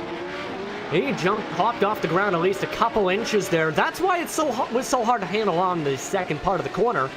It's hard to turn when you're not touching the ground. It's not an airplane. These things are not airplanes. They don't have wings. Okay, they technically do have wings, but they don't have wings that can fly. Well, he believed for a little while that he could fly and learned very quick that it comes back to the ground very quickly at that. So back rolling, no major damage there on that class leader of 137 for Hugh Jazz Gold, and getting going once again. Definitely the best for that team, not have any further damage, I should say, excuse me. The crazy thing is, he's still half a track in the lead right now. over the second place Gold Racing Team White. That is something interesting. Remember, he hasn't taken a driver swap the whole day, so he will have to sacrifice some time eventually. But Taj Edwards is all the way on the other side of the racetrack. Edwards, mind you, is someone that may be one of the not talked about drivers. He is someone I have seen a few different times in various disciplines that can be a fairly competitive driver behind the wheel, and we're seeing it in the second place position. While he's not matching the pace at the moment of Hugh Jas Gold, he's able to keep the consistency they need until they can go to the next pit stop window. And like we've talked about, these guys that are class leaders that pull such a great lead and have dominant cars are able to have mistakes like that and still be okay with the race lead. Now, you don't want to give up time, but to have that insurance of time on your side is very good to know and is very noteworthy when you're maneuvering traffic and such. It definitely is. Right now, he hasn't had any traffic to maneuver for the time being for a little while, which helps get some of the time regain, try and get a rhythm together. But he's going to have to deal with Dirk Fetterman and Jacob Lehman up the road in a little bit, just to keep an eye on that as he tries to set a rhythm and catches up to the back of the MX-5 and moves to the right-hand side once more and able to get on by fairly quickly. Moving quickly up the leaderboard at the same time, keep an eye on Kundaner. He is still 6 seconds back, 6 laps rather, back of the class lead for the Protos. This is the 2070 of SK Motorsports we're talking about here. He's up to 9th, about to gain 8th overall in the racetrack in the next moment. Again, that is the fastest class, and a car is in the sand. It's Lehman. I was just about to say that right in front of the class leader of Hugh Jas Gold. Not what he wants to see in front of him, as now he's going to try to maneuver past him with even a faster car behind him. So that's one of those spots that's tricky. You want to get past that car that just went off off into the gravel, but you also need to let a car by. So this team car right now that's leading for Hugh Jas Gold does not want to see anything else. No curb hopping, no spinning in front, no cars going through the gravel. Right now they just need a very calm lap to really get them back into motion. But these guys are professionals. They know how to snap right back into a nice race run. I think he'll get tucked right in here and get back into his rhythm. Still ways to go on the racing circuit here with an hour 51 minutes and 30 seconds. Big time difference in time. And the drivers have an estimated 77 laps around the circuit if you are Rudolf Nagel. Everyone else, 75 laps or less. If you are Nagel and his teammates, what are you screaming in his ear right now? And or whispering? You're doing great. Consistency. Keep on with what you're doing. We have a great lead right now. Still have the rest of the field at least one lap down. Hit your marks. Get through guys as best as you can. Don't over push it, and make sure that we stick around till the next pit stop at least, so we can make any changes that we need, or just in general keep the car clean so we can get this thing to the finish, because right now they're sitting in a position where they can definitely take this thing home. They are in that position, also in a position to recover as many points as possible. SK Motorsports, 4th in the class at the moment, and moving up the overall leaderboard. Let's watch on board with a RaceSpot fan immersion as they move up to number 7 on the overall leaderboard, and try and recover from incidents before their first pit stop. You're watching RacespotTV for the Club Sport Series, round number 4 at Circuit Zolder.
A laundry list of penalties have just been handed out on the racetrack involving the virtual safety car here at Circuit Zolder.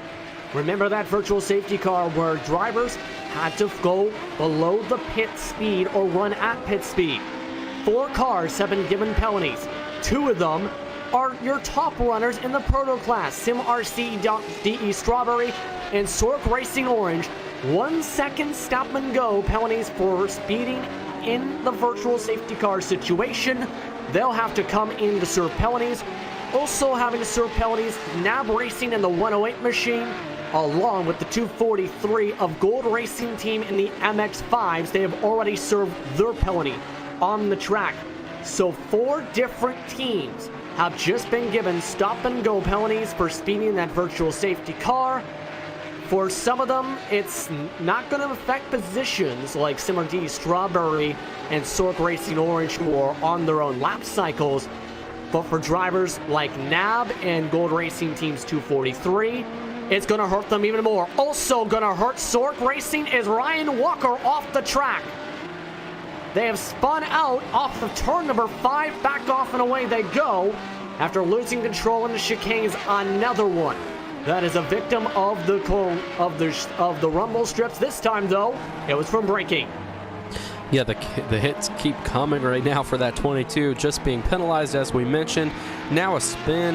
Luckily they're on their own lap as well, and I feel like, if we would have seen the leader only being penalized, and if that penalty was a little more hefty, it would have been something to talk about more with the overall positioning. He still would have had with a lap on the next place car, he still would have had his lead.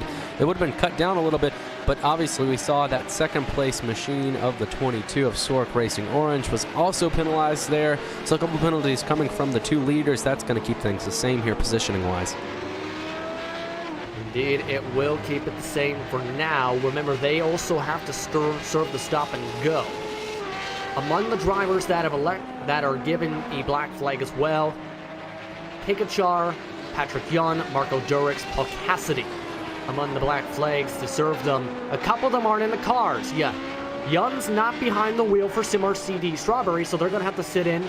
They have accepted the penalty, the overall race leaders. That is where that time comes in handy, where they've lapped the entire field once over and their classmates almost twice over today. Now I have a question for you. When those drivers that aren't in the car and were at that time get a penalty, will they have to be in the car to serve that, or can the team, whichever driver is in the car, serve that penalty for them?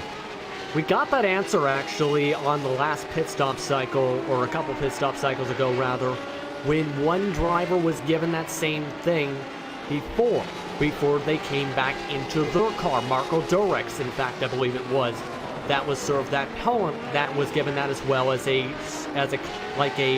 double measure, so to speak, that ends up losing them a little bit more time in the pits just in case they elect not to serve or so forth in that. So that is something that has to be kept in mind on the circuit. Still, overall class leader and race leader. Still a lap ahead of Sork Racing Orange, who still has to come in with Ryan Walker. Marco Durex also still having to come in for a stop-and-go situation. And again, the Gold Racing Team immediately served their penalty.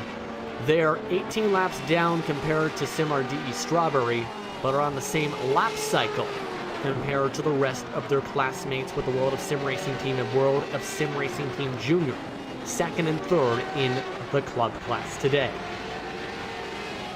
And looking toward the prototype class right now, SK Motorsports climbing back into 5th overall position right now, 6 laps down from the race leader. They're making a valid comeback from where they were, and the damage and the time it took for that damage that they had to be repaired, or had to have repaired, now moving back into 5th overall and 4th in their class.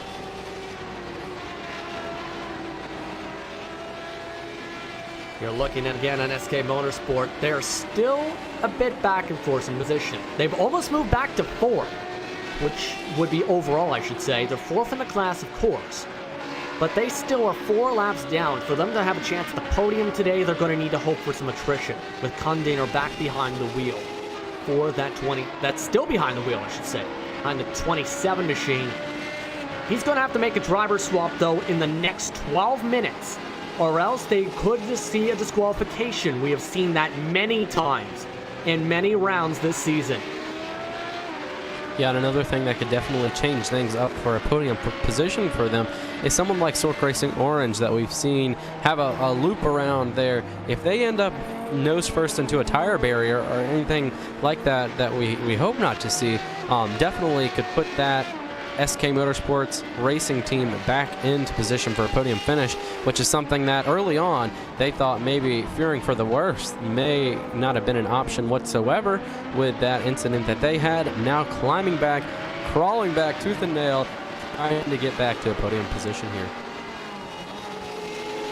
Still following along with them as they pass right by Dirk Fetterman.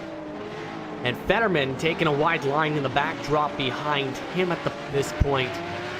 But for Fetterman, it's been a clinic put on by him today. He's one of the drivers that still have to come.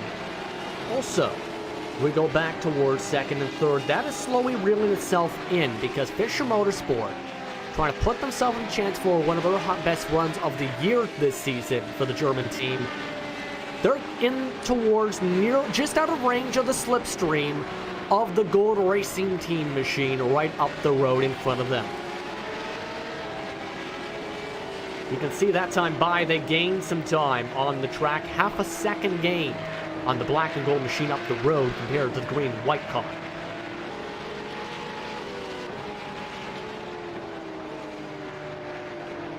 Yeah, right now, Hugh Jazz Gold still able to maintain that race or that class lead for the Porsche cars right now. Very good to see those guys running fourth as they make their pit stop now, running fourth overall at the moment. That I think is scheduled. Pardon me for cutting you off there. I think that's scheduled though. Remember, they took this very short pit stop, 14 seconds. Jeff Tyler's been in the car since the start. And this, again, is scheduled because they're going to need to make a driver swap.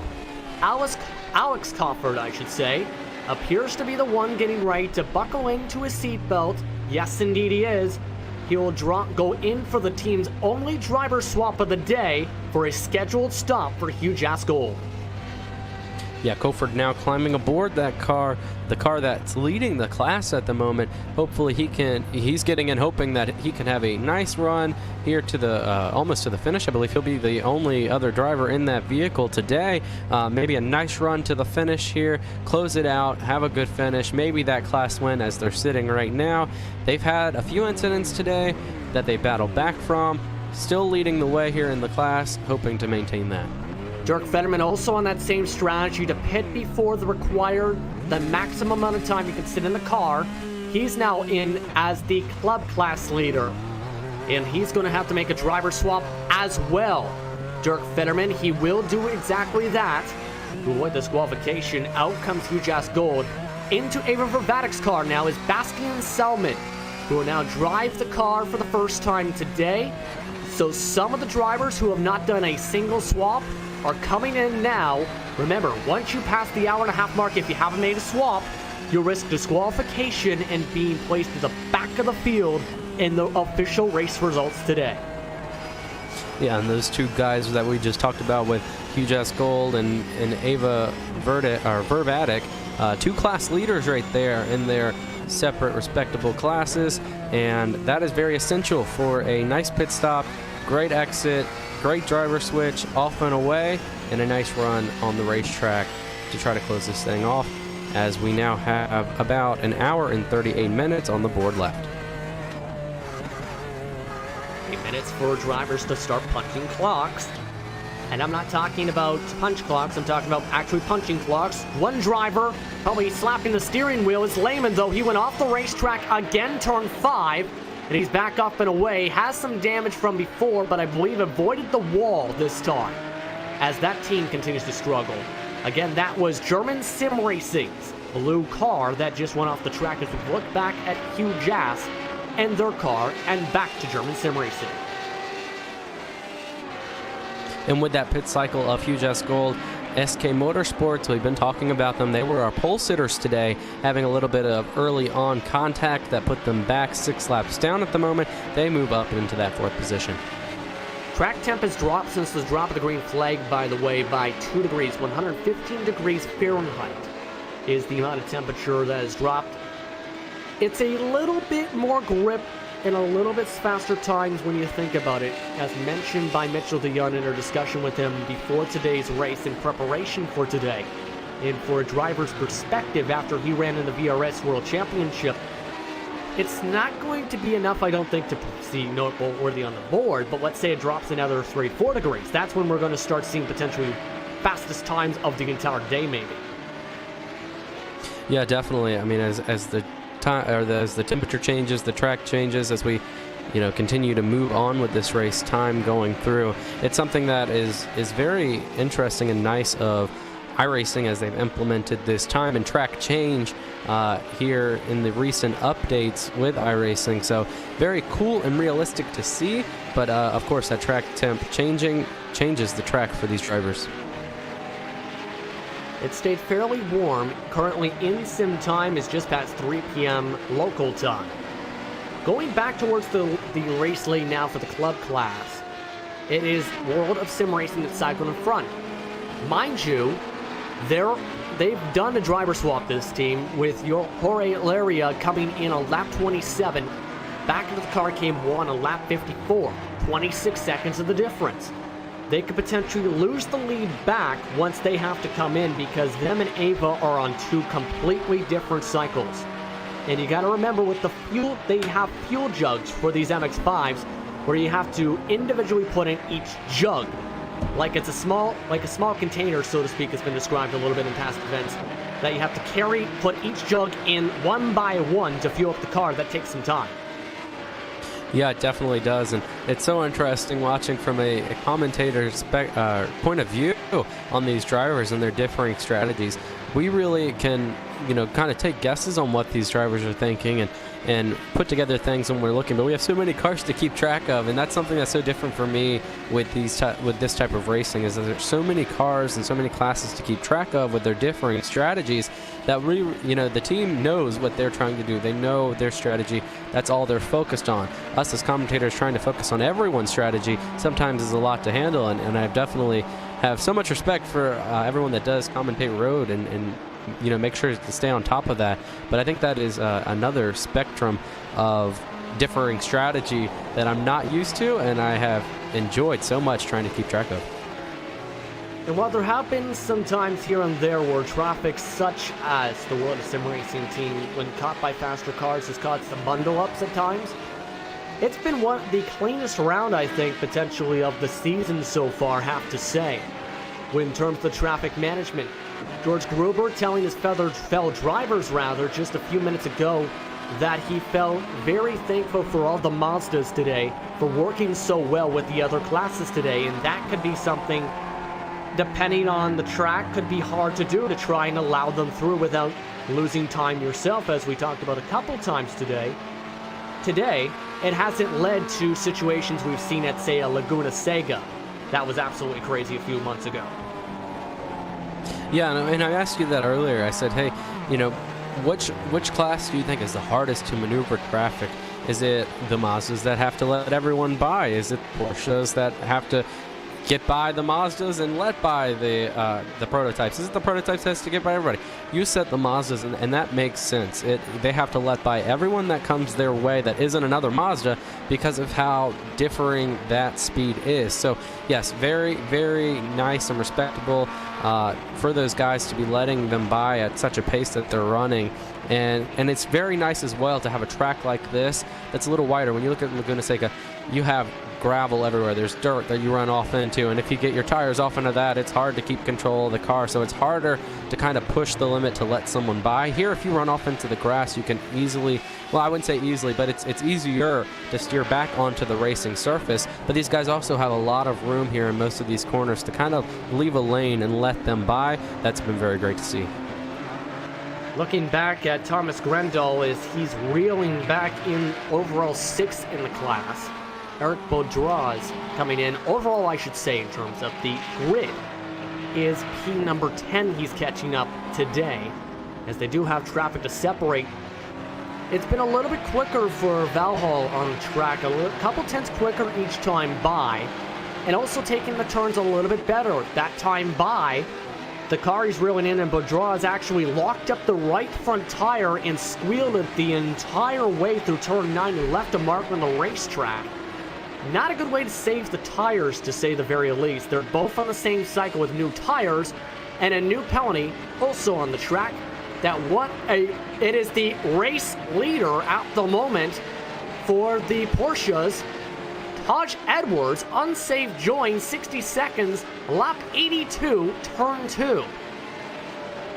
Not what you want there as the class leader right now.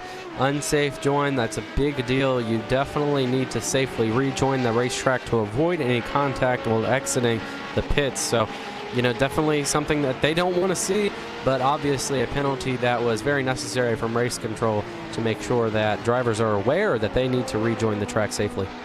The reason why they got the penalty, looking back at this right now, Paul Cassidy, their MX-5 teammate, came down on them through turn 2, made door contact. That led to Edwards spinning around. What Edwards then did was he had to loop it back around and nearly got ran over by a Prodo in Osterhaus. You're looking at Edwards here on replay. Again, this was 10 laps ago that this moment happened, 10, 12 laps ago. So it might be out of the range to see exactly what happened on the racetrack. But a 60-second stop and go for trying to loop it around. We found it right here. You're going to see it right on your screen in the next moment.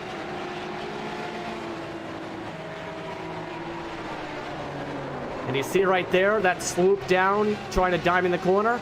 Edwards gets spun, and the penalty is for this. Wow, definitely not what you want. And then looping it back around to get it going straight, very close to having contact with another vehicle coming around that turn. That's a scary portion of the racetrack. But unfortunate for that race team, to say the least, as they were leading the class.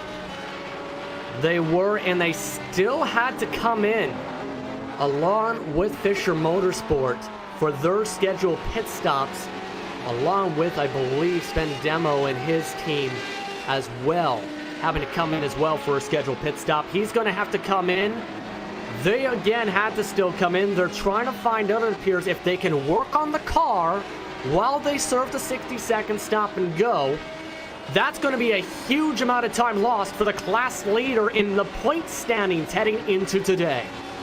Oh, and that's even harder. It's not only about the race right now, it's about the overall standings as we head into a few weeks away from the season ending. So, a very big deal when you have something like this happen out over the halfway point of the race. It's going to be hard to get back from, especially a penalty like 60 whole seconds, bigger than some penalties that we've seen. And we just got informed as well that you cannot service your car on a stop and go, meaning they'll have to sit in the stall for 60 seconds, then have to come back in and pit, or vice versa. This is going to be huge, absolutely huge amount of lost time for Gold Racing Team White, and could be hurtful in the point standings. They're already dropping down the leaderboard. They could fall as far back as 11th overall and outside the top 6 in the class. Extremely devastating for a team like that. You go and you're at this point of the race and you're leading it.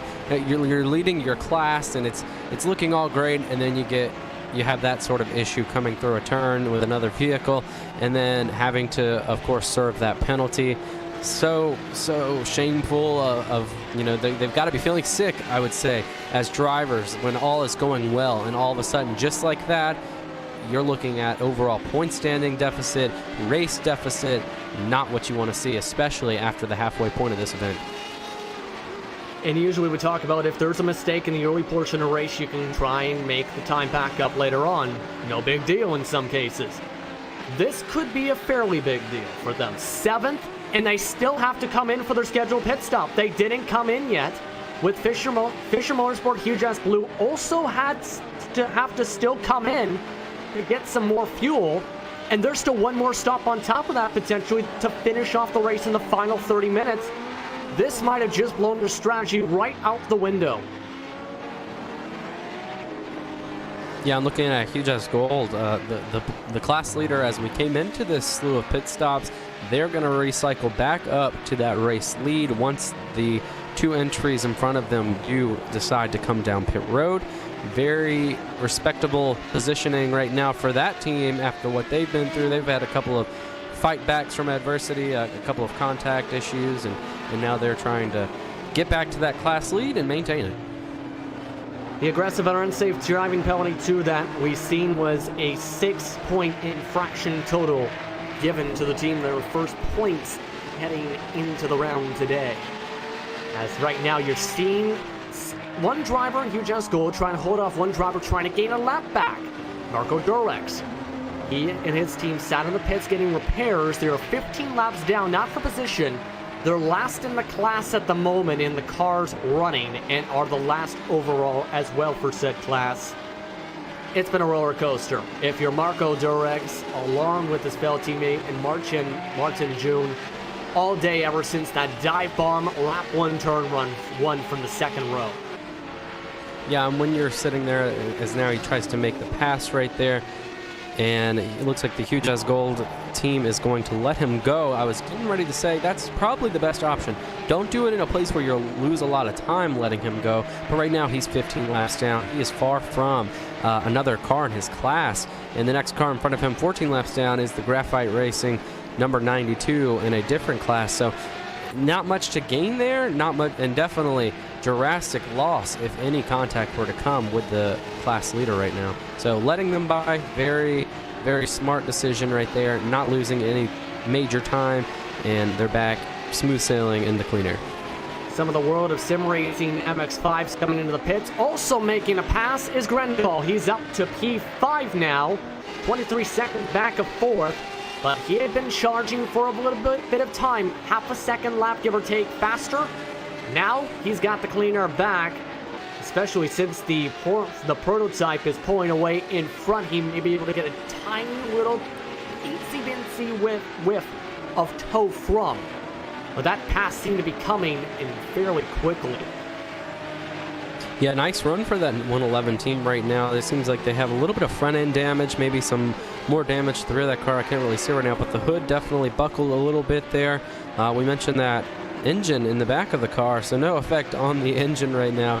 But definitely a little bit of damage there, and now they move up to, it looks like, 9th overall in this race.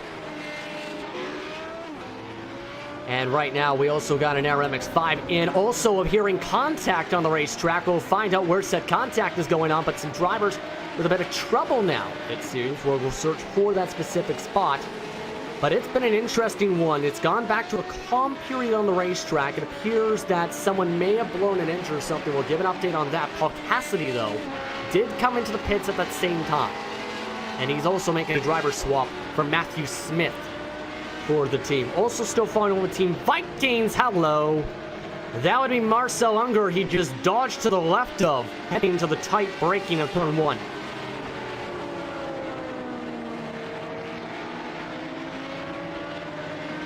So an hour, 24 minutes on the clock left to go as Valhall lets by the Proto. Yeah, these guys now, again, maneuvering traffic. We talked about that all race long, and that's something you always have to talk about at a road course. You know, now that we're getting closer to the end of this race, how much give is there going to be? We know that these drivers that are slower have to give way, but how much give is going to be, you know, necessary to guys that are racing for position? We see guys closing in on each other, very close to each other for positioning. So how much give will you be able to give when racing and maneuvering through traffic? Nagel back into the car once again still in the car for SimRCDE Strawberry. The over race leader off the jacks getting some tires. They have again been very dominant today, to say the very least, for much of the day. A couple of our drivers still have to come in for the respective pit stop cycles. Benjamin Fisher for Fisher Motorsports still haven't come in at least 1 or maybe 2 more times. He just blew as well, for my calculations, also. He had come in last time pitting lap 71 when they made a driver swap. Out of the way, a minute 7.6 total in the pit lane was Nagel, as he's back on the racetrack, still on his very own lap cycle. His team still has 60 laps under that mark to go around the track and try and keep a clean cycle, for sure. as we head back to Team Vikings Valhall, who is now a second ahead, second and a half now. Back to the position on back, slowly trying to gain time with everyone else. We'll stick with this as we're on board with the iZone Green mission that still is dealing with some of their damage now, with an hour 22 to go on the clock. But you have to say here, you can tell a little bit of how the differences are, not just in terms of how the cars look, in terms of their body conditions, and how, again, they're taking the corners. You can see a bit more hesitant. It looks like Birthday is a little bit through some of the S's. Again, where you can gain so much time if you're a driver like Rendo.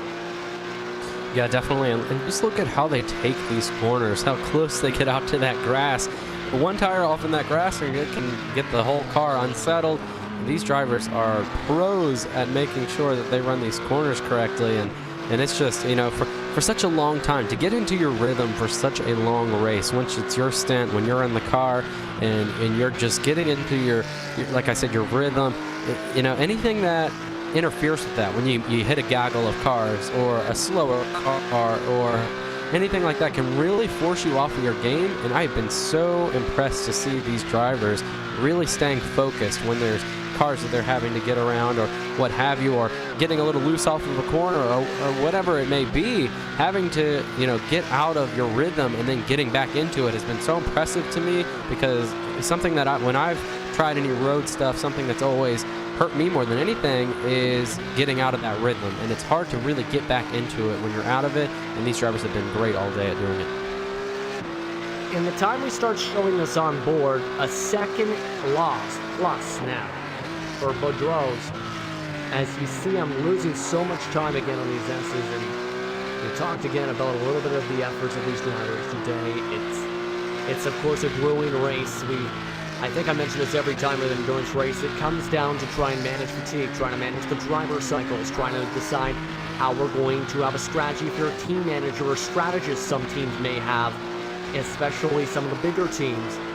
It takes a lot of work to try and get a good run or a good team together and a good strategy together where you can be in a shot to even be towards a chance of a top 5 in the class, etc.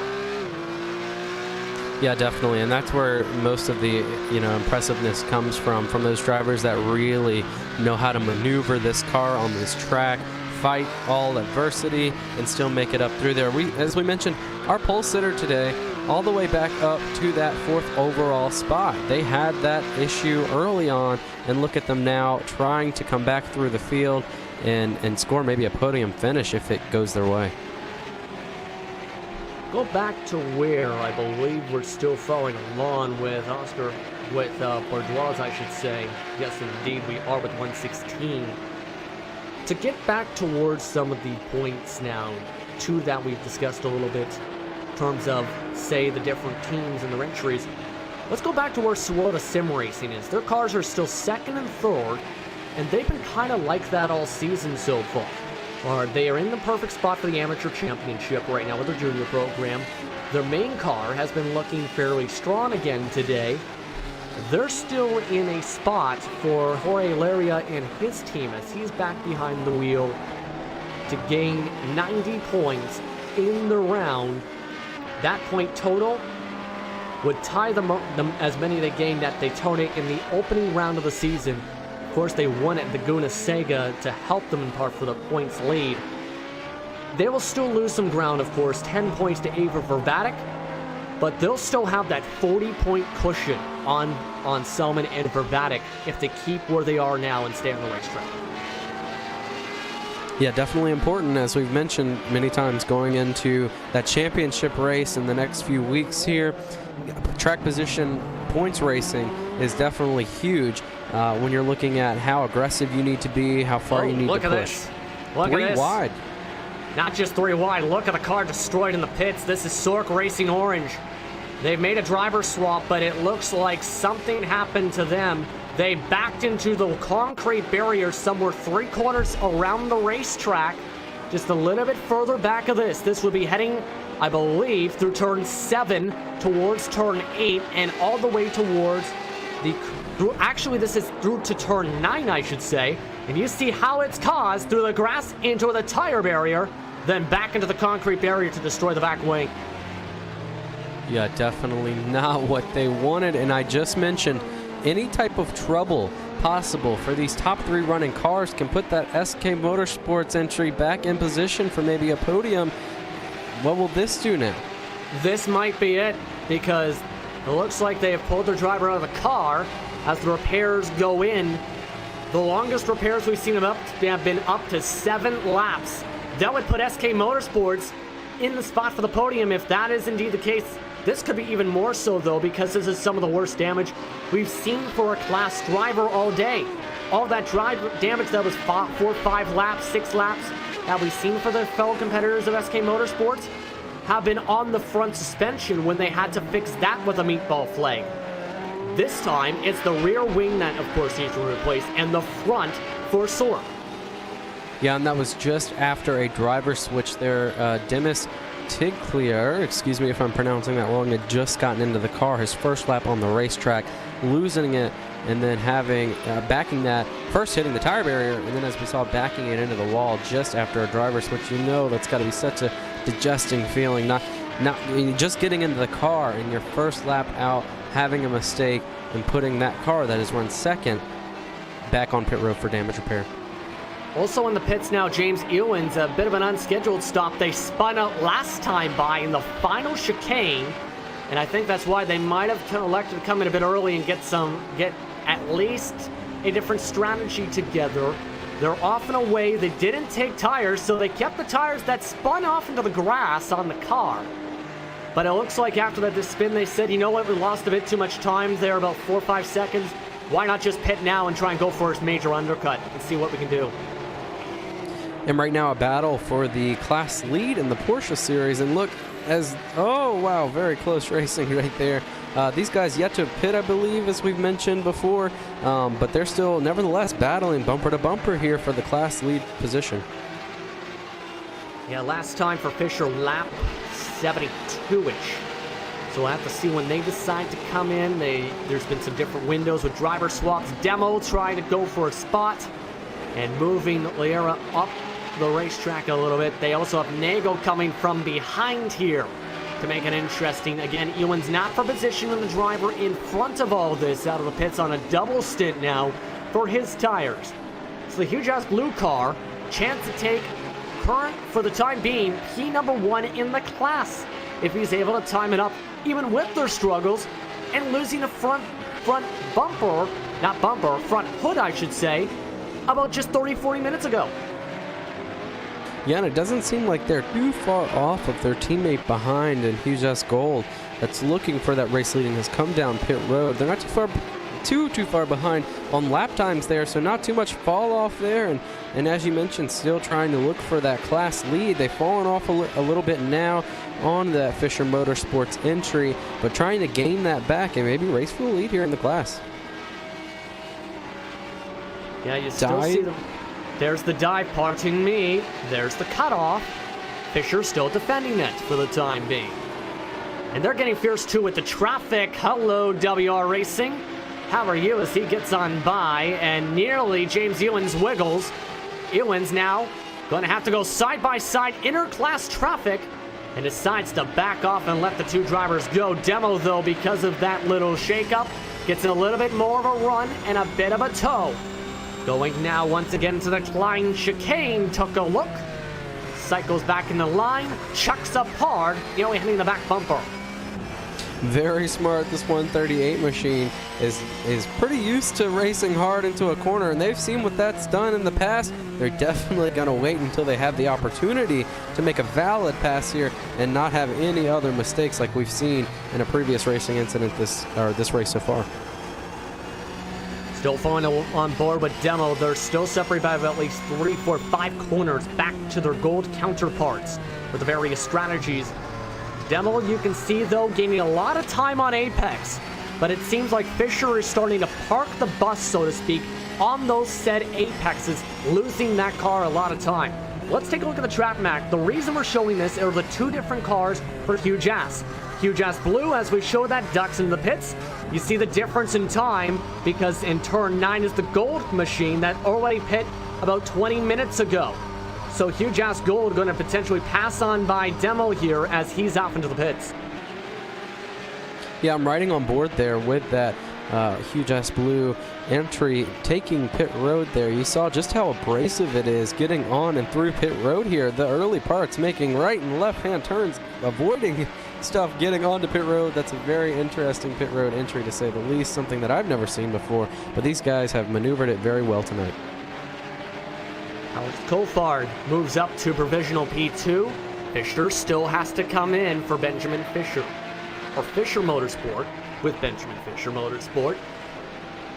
Yes, that makes sense. Benjamin Fisher goes on by traffic. Huge Ass Gold in clean space. Huge Ass Blue currently provisionally 4th as Team Vikings Valhalla had gone on by, and a couple other drivers coming out in a way. Again, very different strategy here. In terms of the fuel window, they still have to pit with maybe at the most 15 minutes left on the clock. And moving over to that race for the podium finish here today in the Prototype Series, I believe maybe the SK Motorsports entry, the number 27 of Florian Kennedil, just took that podium spot away right now. If not, he's on the lead, he's on the lap to do so the next time by. But the the Sorok Racing orange car still sitting on pit road repairing damage. So it looks like that SK Motorsports 27 is gonna actually get that podium position at the time being, at least. That, you know, concluding that they stay in that podium position until the end of the race. As you can see, they've already technically moved up to 3rd, but they still have to complete the lap at least. That was again, the pit stop stall for Sorok Racing Orange is just past the start and finish line, hence why they originally scored the last time by the start and finish line as 4th. So SK Motorsports, they're still 6 laps back of the race lead and forward to the next position, but they're in a good points position now, sitting 3rd in the class. Also, don't count out Graphite Racing. They've been still chugging along the racetrack with Frank Osterhaus behind the wheel a lot of the day today, along with Richard Bell. They're 5th in the class, despite being way far down, 13 laps back of the Sim RC DE Strawberry car. Also been informed as well, and just noticed, WL Racing with Troy Goatley back behind the wheel after their pit stop a few laps ago, now 2 laps down compared to the overall race leader. Yeah, very good to see. We saw that the Sorok Racing Orange team was able to jump that 18 car into the 2nd place position with the trouble that the 18 had. Now roles reversed. The 18 able to jump back into the 2nd position with the trouble the 22 had. So now staying on track, getting the best lap time, and running this track until the around he goes. The 18 car, as we're talking about him here, not making any mistakes, and around they go off into the grass, back going again. Definitely not what you want, right as we were talking about not having mistakes. Serious question. Do drivers just open up their laptops, you think, and just watch the stream? Because another situation of commentators' curse. This time, though, Goatley, I think it was more so caused, again, by those curbs. You can watch on the right side. Yeah, hits the curb too much. Arc on the apex. Swings him off into the sand. He's still in 2nd, though, by 4 laps. But you didn't. If he hit the tire barrier, that could have been race done in terms of that spot. Yeah, a very great save and getting right back on the racetrack for sure.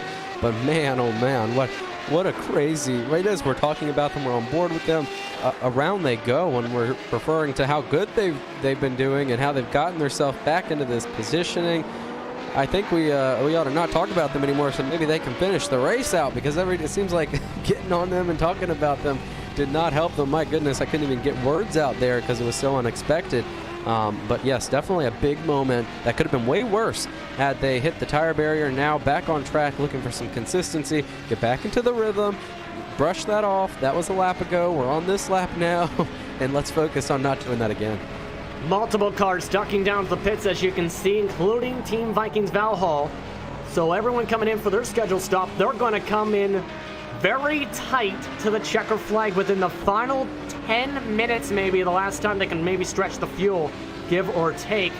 We're going to have to watch. Grendel stays in the car for Team Vikings. Still in the car is Fisher for Fisher Motorsport. Real Pixel Motorsport also ducking into the pits this time by. So Team Vikings cycles to P number 6. Sim Sport News, I believe, also ducked down that time by for his scheduled stop. As now Mayer, in fact, does jump into the car, you see, on board with Fisher. Yeah, that'll move, as you said, Huge as Gold, back to the race lead, as I believe that's them coming, unless that's Huge as Blue. That's Huge as Blue right there. But that'll move them back up to that race lead in the class for the Porsches. And that brings up the different strategies. We see this in various different sports, obviously. Road course racing, no exception. We've seen crazy finishes because of different strategies. What do you think of the different strategies we're seeing from drivers like Huge as from Huge as Blue, rather, let's say Fisher Motorsports, some of those drivers, compared to, say, a Huge as Golden, for example, and what they're deciding to do with some drivers taking early stops, some of them not? Well, I'm sure they have with my lack of experience with this car and with how things work in these races usually, I wouldn't really know what the difference will be, but I know that these teams have a plan. They obviously all have a plan, whether that's run good for a little while and then, go down pit road and tuck back in and hope for the best, or whether they have a plan that's bigger than that in terms of maybe a long-term goal to jump the rest of the field. We'll have to watch and see how that goes, but I definitely think, these teams are very smart. They know what they're doing. The strategy, if it works out the way they want it, can pay big dividends. So we'll have to continue to watch that for sure with the differing strategies. But as for me, I'm not too sure on what they are. Maybe you have another idea to maybe what's going on there. But it'll be very interesting to watch and see what happens from them. We'll have to definitely see what happens and watch what comes from them. Again, some of them were for driver swap reasons. Some of them, or potentially, just run the tank to empty. It's as simple as that for some teams or some drivers. Let's look back, though, to ninth in the class for the sport teams. German Sim Racing Blue, DGFX. Their two other teams did not make the round today due to either technical issues or personal conflicts due to, of course, it being Easter weekend. The blue team making its debut, actually, this weekend and has been looking fairly good despite its struggles. They're 10 laps down, 2 laps back, I should say, from the class leader. However, they've been able to survive. They've been able to survive, not to jinx it this time. They've been able to survive without being in the car. Yeah, definitely. And that's all you want. You want a consistent day. When you're new here, it's like, a whole different ball game. So just staying on your rhythm, staying on your laps, doing what you have to do to get to the finish, that's an accomplishment in and of itself. Forget the race positioning, but going out here and just doing what you're doing and learning from that is a very big deal. An extremely big deal indeed on this track. You see him going by once again, Ava Verbatic, who is amongst the very different strategies we'll see today. The MX-5s have an estimated 36 laps to go around the track. Overall race leader in Nagel, estimated distance to still go 45 laps, just under 44 now. Huge as Gold still has an estimated 41.5 laps. So they're slowly getting a bit closer. Remember, the estimated lap distances were as much as 20 per laps difference today when the green flag flew. But for some of the class drivers, it's about setting up the rhythms here. Approaching 1 hour to go in the clock. It's the question of what can happen? Anything can happen. Noah, who do you feel is an underdog at this point in this race, real quickly, before we get to the hour point? An underdog, that's a good question. When you look at the struggle that the SK Motorsports group went through after leading, you can't call them an underdog per se because they started off very quickly. They made their own mistake. They sat on the pole.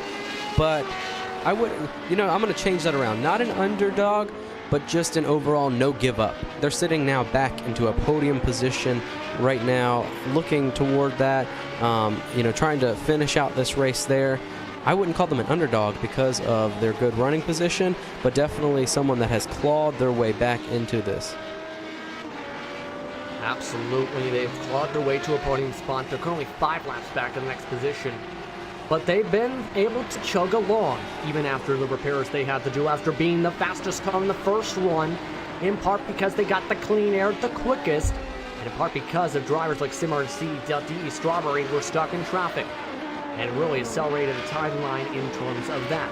We're approaching 1 hour to go on the clock. Why don't we go to a RaceSpot fan immersion? Before we follow along with 2 prototypes today, why don't we follow along with one of the sport class drivers today? That is one of the Porsches on the racetrack. Pick a number. The winning number, the 137 of Huge Ass Gold, with Alex Cufford, who currently leads the class with approaching 1 hour to go. Can his team come up on the top step of the podium? They'll have to stay around and find out. Stay tuned. You're watching RacespotTV for the Club Sport Series powered by DGFX Racing for the 4 hours of Zolder.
Welcome back, everyone, to RacespotTV's coverage of the Club Sport Series, round number 4 at Circuit Zolder. You've been following along with the class leader for the sport class, Hugh Jaskold and Alex Cofford, as he leads with under an hour to go in the clock. Over top his teammate Hugh Blue. They're running 1-2 as a team. Now Hugh Jas as a team may be notable for some here on this racetrack here at the Zolder circuit here for the Club Sport Series powered by DGFX. And across the iRacing service with their railroad experience, they're currently on top of that sport class. It's been a heck of a 3+ hours so far here, Noah, though, overall today that we've been seeing across the racetrack on RacespotTV. Oh, it definitely has. These drivers have put on such an amazing show here. And when you look at the Hugh Jas team, the 138, someone to really give that team a big shout out to be given to them for the fight back that they've done. They had some contact, a couple penalties handed down to them, and obviously damage on the front there. To come back and be right now second in their class is very big for them. To fight back, and not only just for them, but for the whole organization, the whole team running 1 and 2 right now in their class. A very big deal for that team. Let's give you a reset in the final hour to explain what's been going on in the top 8 of each class for those just tuning in here on RacespotTV across the globe today. Let's first take a look at the drivers at the moment for the Proto class.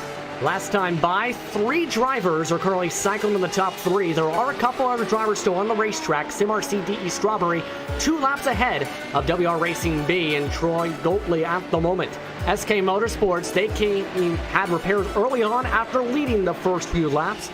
All the way towards their first stop, the first 40 minutes. They're 7 laps back of the race lead. Graphite Racing and Sork Racing Orange are the other 2 class members. They're sitting 13th and 14th overall, separated by 1 lap. Let's now look at the sport class next. Hugh Jaskold and Blue has talked about. It's been a wild day of 2 different reasons. Hugh Jaskold, they put themselves in the race lead, are up by 27 seconds over drivers like their teammate Hugh Jaskold. Hugh Jaskold smacked into a tire barrier a while back and got into some inner car contact within class members. They're still in second. Fisher Motorsport in third. Sim Sport News Racing, powered by iZone Green, has quietly cycled to fourth, but Torque Freak Racing, 119 seconds back. Minute 19 seconds back in fifth. Team Vikings Valhall, Gold Racing Team White, a lap down after having multiple penalties today. And after a 60-second stop and hold, having to come in a second time, they're 7th. Real Pixel Motorsports is 3rd. Car rounds out the top 8. German Sim Racing, NAB Racing are the other 2 drivers in the class. Just 6 were entered today for the club class today, with Ava Vervatic in front by 27 seconds. Chugging along is Salmon in that car most of the day. Dirk Fetterman went from the back to the front in the class. Rode a Sim Racing team and their junior counterparts sits 2nd and 3rd. Gold Racing team in 4th. They're the last driver on the respective lead lap class. 1 lap down, I should say. Then 9 laps down, Real Pixel Motorsport, the 299 still chugging along. And the only DNF of the day, Bombshell Motorsports, they are currently 70 laps down compared to the class leader, 90 laps down to the rest of the field. That's your quick rundown and a reset here on RacespotTV of your top 8 in each class at the moment, as we still have approaching 50 minutes to go. Scheduled pit stop time for IVRA, their last one of the day. Yeah, they take their car down pit road now, coming to take their pit stop, as we mentioned, the last of the day. They are currently their class leader for the MX-5 and the Mazda team right now. So big deal on these pit stops. Get out and in very cleanly, and then get back on the racetrack and do your thing. Bordeaux's also coming in. Remember, the fuel limit set to 55 for Radicals, 75 for Porsches, 50% for the MX-5 you see on your screen. Eric Bordeaux is also going to see if he can get within that limit. They're set to be about 45 to 55 minutes in terms of how long you can make it on fuel in the racetrack. These two, it looks like, are trying to fit themselves into a window where they're hoping that is still indeed the case. Also trying that is Taj Edwards for the Gold Racing Team white car that suffered from that 60-second stop and hold. They are back into the pit lane again. They only pit just a little while ago for Taj Edwards. He came in on lap 106. It looks like they decided, you know what? May as well throw a Hail Mary strategy. They come back in. Why not? It's time now. We're under an hour to go. Doing anything you possibly can to gain positioning is what you need to do, of course. When you're looking at a points race, if you're in contention for any type of upgrade in the points, then you're definitely going to want to play it safe to a part of if you know that you're running in a position that'll keep you well into points or maybe gain. You don't want to lose anything, but if you're strategizing on something that will definitely pay off big if it works, then that's a definite risk that you should be willing to take here. Jeffrey Garzado also jumping to the wheel now for Taj Edwards. He's off and away 31 seconds to pit stop.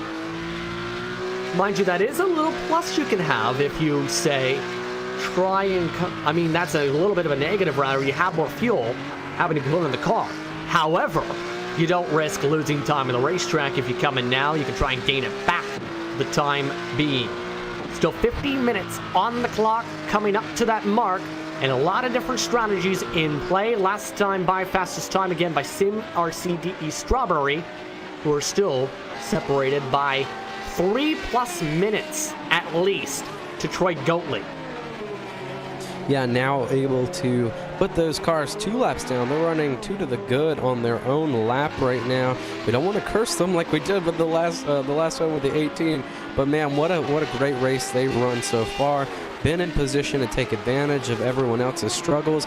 Then had such a dominant car to get out to the lead that they have been able to among all of their drivers, and then staying on the track, getting through traffic, having that insurance to know that they can back it off a little bit if they feel it's unsafe, and then go when they feel they have the perfect opportunity. So very commendable for this team today. If they can get it home just like that, it will be a very dominant day, not on the pole but starting second, getting the lead pretty early there. So a very commendable thing for all of the drivers and that team out of Sim RCD Strawberry.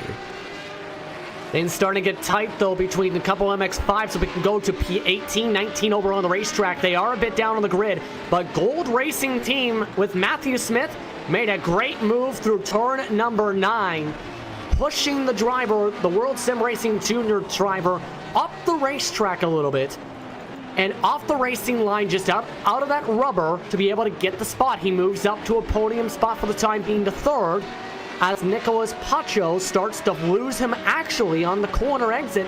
Looks like now Smith is starting to pick up the pace. He came in on the last pit stop for Gold Racing Team.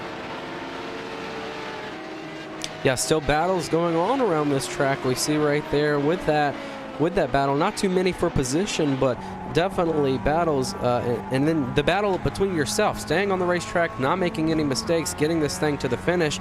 Right now these drivers are itching to finish this thing off. It's been almost four long hours here, at least 3 now, and so these guys are ready to get it done, but they need to keep calm. They need to make sure that they get their cars to the finish that they deserve and not make any mistakes to cost them that.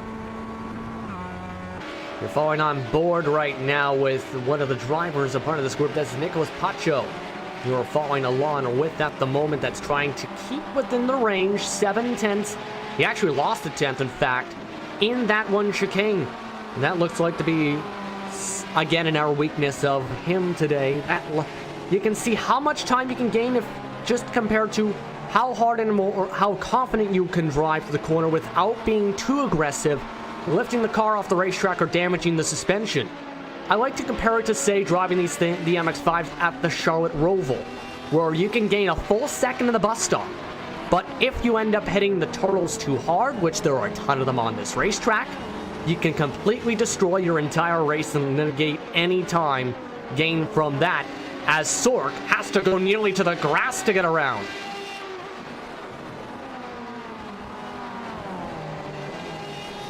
One second back now in part as the time starts to drop back for Pacho as he goes down the front stretch here, Noah. Yeah, definitely. And as you were mentioning there with the different elements of this racetrack and making sure that your car stays off of, as you said, those turtles, if your car can't run it or what have you, making sure that you don't damage the race car any more than you may have already done, or in general.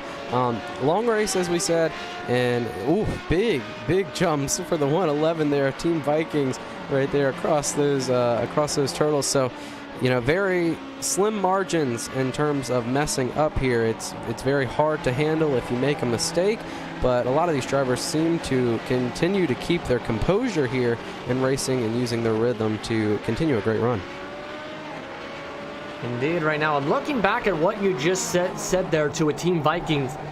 With that jump, that was the jump that Team Vikings Valhalla just did in that same corner these MX-5s just went through.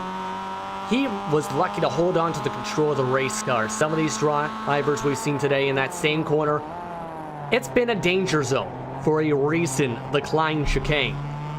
Some drivers, they can somehow manage the car like it's a global rallycross car or something instead.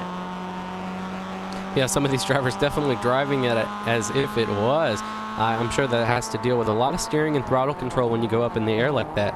We've talked about the drivers that have said 1 second trouble.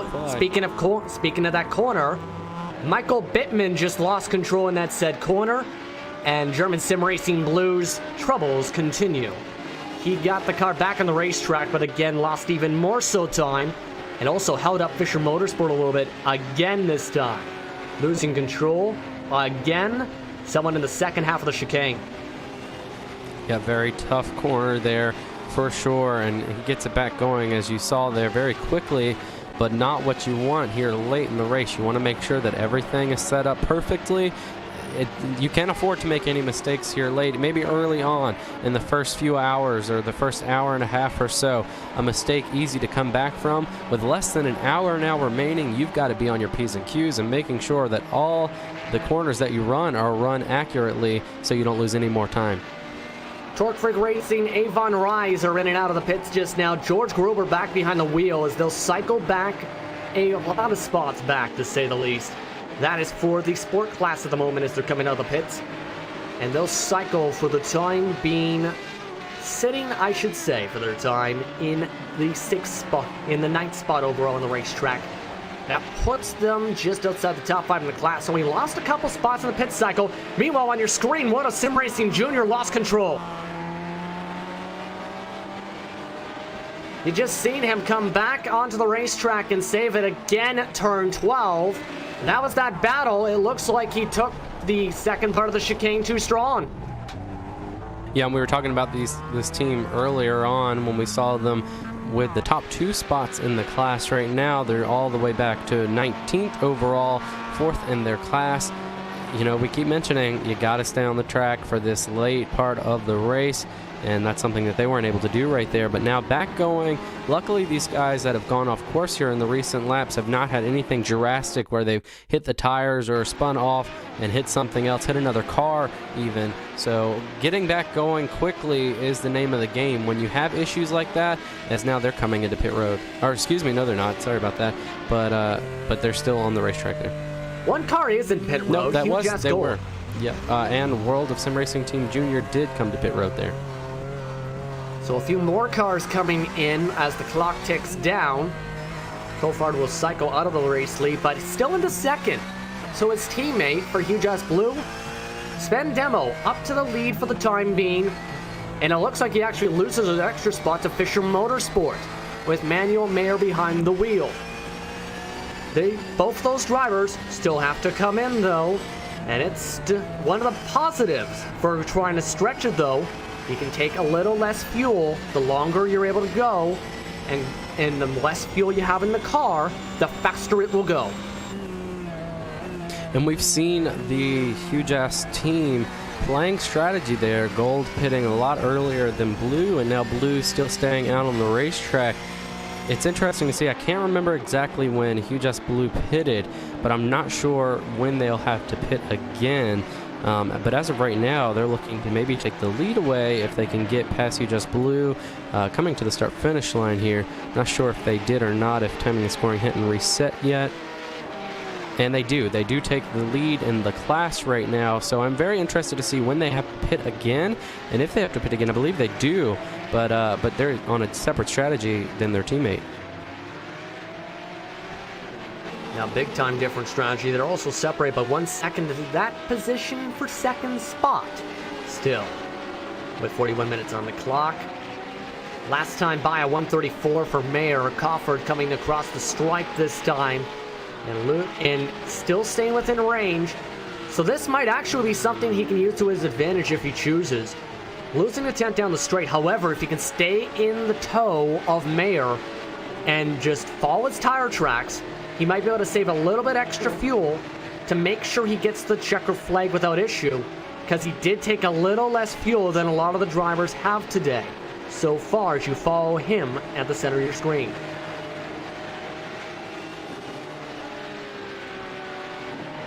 He's actually losing time though, so it looks like he's starting to make a slight bit amount of mistakes. I believe he's also double stinting the set of tires as well, which might explain why he's having a bit of a handle issue.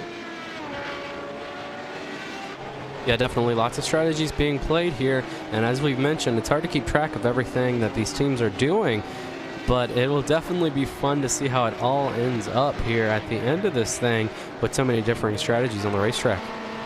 One into the pits now for MX-5s, for the MX-5s driver for Little Sim Racing team. But of course, with your oval background, you see more of that, but more of the oval side for NASCAR specifically as the NASCAR writer for TSJ 101 Sports. However, one of the things that is similar, the tire wear, it's not as drastic in a road course car, yes, where you can double stint. However, trying to, say, do that compared to fresh tires can be the difference of, saying, taking fresh tires and someone trying to stay on 30-lap-old tires on an oval.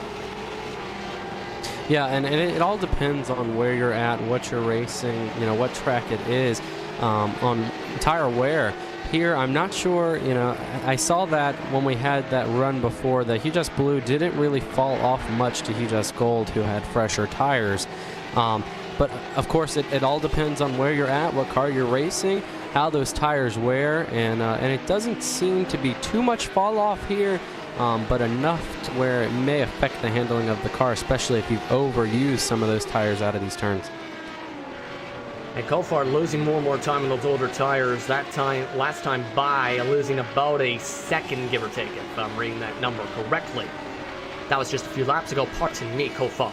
Also coming in, WR Racing B for their scheduled pit stop. Again, they're on their very lonesome. As long as their car makes it to the checker flag or doesn't get any significant damage, they're in a perfect spot to finish off in second today. However, all it takes is one mistake and a 7-8 lap repair. That can go out the window, and SK Motorsports will take their spot gladly. Of course they will. With the struggle that SK Motorsports had early on, of course we've documented that many times throughout the race. They were the pole sitters here.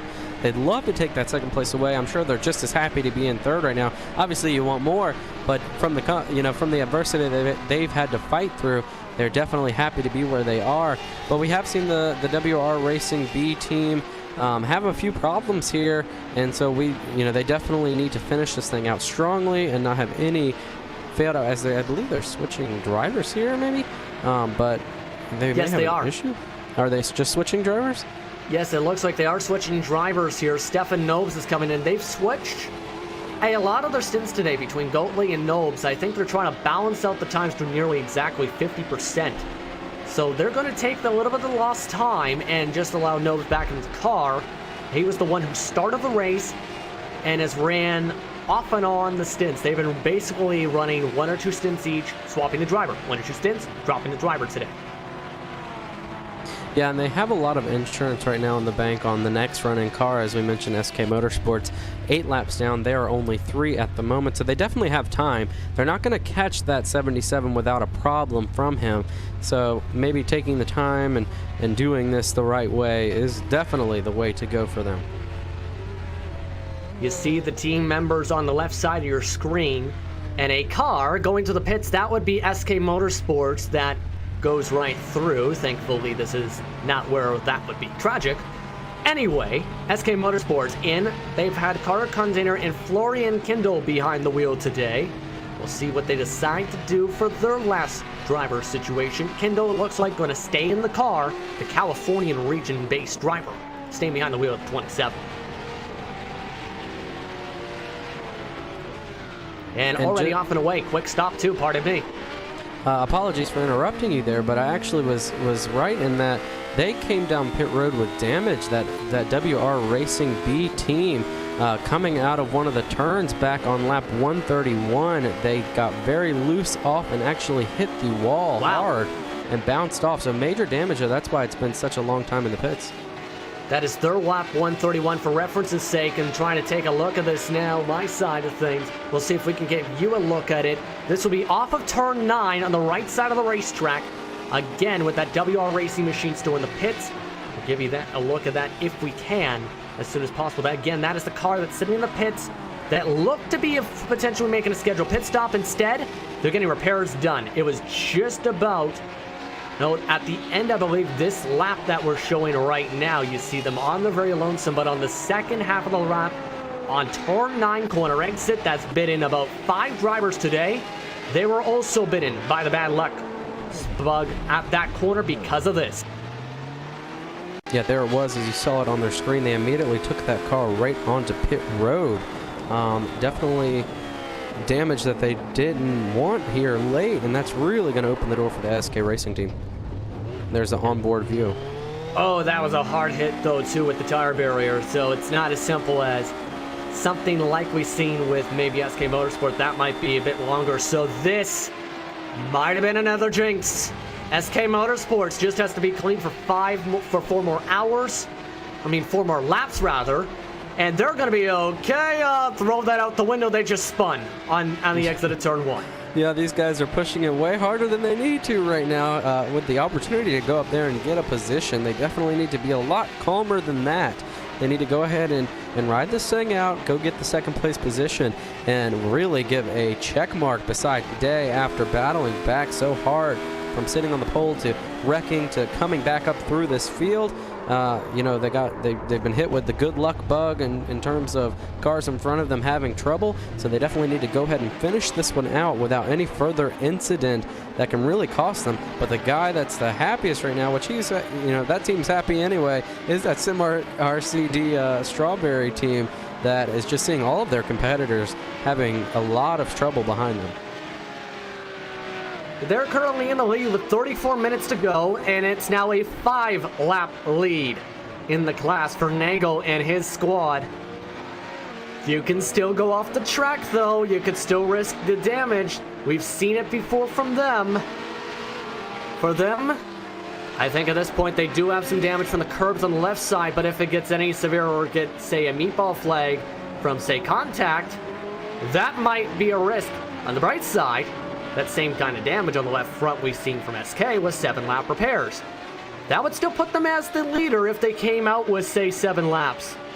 Not just to think of the positive side there in case of a situation like that.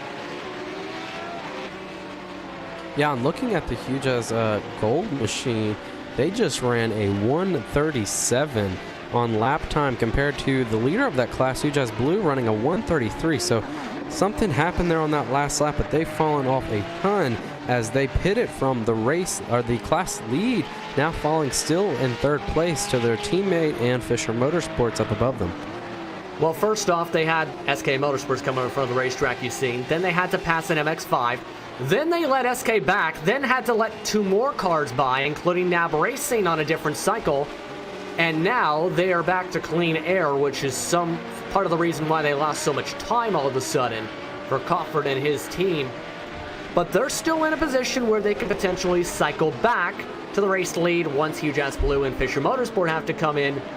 They're on a much different strategy where they're going to be trying to go to near empty the 138 and 184, it looks like, and where they're going to have to pit potentially in the final 15-ish minutes at the latest.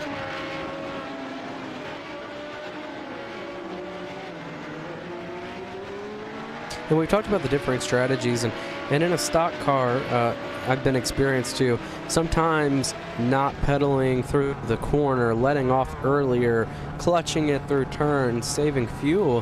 What can you do? Do you know what in these cars, or particularly the Porsche cars, what can they do to save fuel other than, they can fall back? Is it just falling back behind another car and trying to draft off of them? Or what can they do to try to save as much fuel as possible before having to make that final pit stop if you're the 138 and the 184? You see some drivers coming in for pit stops, including the overall race leader now, as they've said it's driving like it came out of the factory 2 minutes ago. But to answer your question, some drivers has talked about, especially in a 24-hour race, of course, tuck in behind another driver and where they can run just 3/4 throttle and run about nearly the same speed, or just stay behind them and be patient, then move by once they get towards the end of their lap cycle. That can be a difference of 2 to 3 laps of saving fuel. Then you have the race that has been today's, where some drivers might have to back up the corners, let the car roll more, or not go full throttle as much potentially to help save a little bit of fuel. Gold Racing Team, among the drivers that might have taken a couple less jugs on their pit stop here, off and away goes Matthew Smith, for example. So just a few things to keep into mind of potential opportunities. Dolzer back into the car for Sim RCD Strawberry, and back onto the racetrack in the 77 as well. And remember, Dolzer was very strong when he was in the car, when he started off the race, was reeling in SK Motorsports during that first stint before SK Motorsports ended up having to get repairs, and has been was the one who set some of the fastest lap times of his entire race and his entire team's day prior to that as they run into the gravel. Yeah, and this would be the lap, I believe, that we'll see the SK Motorsports enter the number 27, Florian Knidl, excuse me if I'm pronouncing that wrong, coming around and maybe passing that WR Racing B machine, the number 18, that is still sitting on pit road repairing damage, for that second spot on the overall and for the prototype class right now. I've just been saying it because I'm shocked, and that's one of the big things when you look at this road type of endurance style racing, where you have a lot of time to capitalize on mistakes made early. These guys now trying to, and they're going to successfully take away a second place position right now for the time being after falling back through the field early on. It's just, big shout out to that team for not giving up and now crawling back to a second place position. Nope, just still having to sit in the car. Of course, last time by, you can see Kendall technically is up to second. He'll secure it now. No, he does not. He spins out. He's off into the sand to get out of the way, but they're not making it easy. They're still about the same lap cycle now as WR Racing. Now they'll move up to second for sure. But oh man, they're starting to get very scary on this stint. The past 5 laps spinning twice. I think I may need to leave the booth, because if I talk about anyone else, I feel like they're going to have trouble. I just was referring to them after referring to about the 18 earlier on, and both of these guys having trouble as we're talking about them. Maybe let's move on from these guys. It seems like they've had enough trouble today, and definitely not helping them with the commentator's curse here. Also not helping him is George Gruber. He's trying to get by him. And by the way, Huge Ass Blue has a chance to finish the highest I think I've seen a Porsche finish in an endurance race. P3, they will cycle to overall on the day.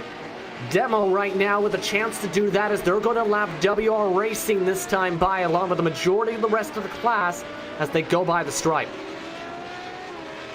And that just compounds the issues with WR Racing today. And compare that now to where Fisher Motorsport is. They are still a quarter track behind the man you see on your screen. Huge Ass Gold, though, is slowly reeling the driver in for second spot as well as this is going on. So Huge Ass Gold trying to come away with a 1-2 for the first time this year. Yeah, and that'd be a great thing for that team. Anytime you can get both team cars up there to the front of the field, it's a very great thing for a team owner to see, especially. But for all the guys that have worked on racing this course today and switched in and had a part in this race, to see both of them finishing 1-2 would be a very special thing for the team, I'm sure. Still look on board. Let's go back to his counterpart in terms of the gold entry, Cuthbert. You see the difference is 13 seconds right now, but he's gaining about 3/4 tenths a lap. Also, he's got the advantage of already taking a pit stop. Fisher is trying to get to where he can go towards empty, mind you, before he ducks in towards the stalls. If that is indeed what is done by Fisher Motorsport, currently Huge Ass Gold is still in a spot where they can cycle to the spot by at least a few seconds because of the times we've been seen on the pit lane today. Yeah, definitely. And we're going to continue to see them, cycling through this strategy right now.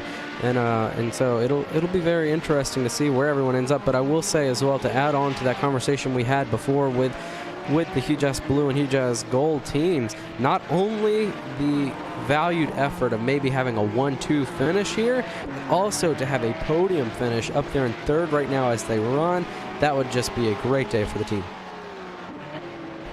Indeed, we've already shown a track map compared to the two different Huge Ass cars today. That's right about the time to start the pit cycle the last time for the blue car. I'm curious to see where they're at now on the track this time by. There's still a huge difference, at least half a track according to my estimate right now. But that is still a case where, say Demo's able to make the strategy work, he could still potentially come out in front of his teammate if he times it up right or puts in just the right amount of fuel to make it to the finish, while also not overfueling the car to cycle in front. But that's a big mighty if still. And they still have to watch for the time. 25 minutes to go on the clock. About, give or take, maybe 10, 15 minutes on their fuel to go. Yeah, and we've been through, now 3.5 hours, and it's just been a great race so far between all of these classes. We've seen racing all around the racetrack throughout the whole thing. What do you think has been the biggest comeback or storyline of this race so far? You already said it, SK Motorsports is one. To be able to get up to second part with the attrition today, that's one of the storylines. Another one of the storylines I think you have to talk about is Huge Ass Blue, because honestly, I thought there would be no chance they would even be in the talk for the podium today. They're crossing the start and finish line. With that contact and shoving match with Torque Freak Racing, with the warnings and the severe damage, it looked like for Huge Ass Blue, they fell back to as far back as 7th. Now they're in the perfect spot. They got some help with the safety car. They got some help with some of the strategy.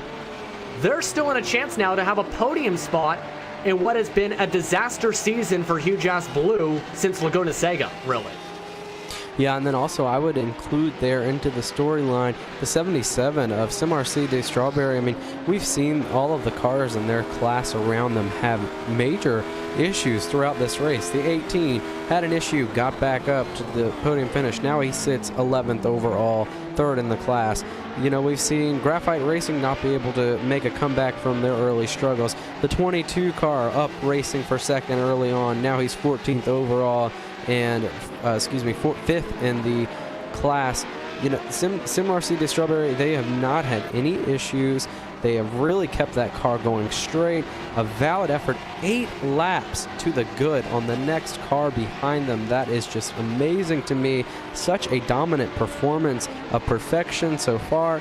And I think a big shout out is definitely, and a big storyline looking at this race is definitely theirs to hold as we continue with only a few minutes to go here.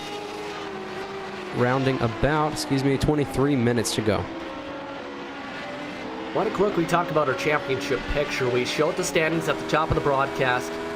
It was so close in the prototype class in the standings between Sorg Racing Orange, Graphite Racing, WR Racing, They were all separated, the top 2 separated by 1 point, the top 3 separated by 61 points. All of this is, I think, something similar to CTE Strawberry needed for confidence-wise to get a max points day.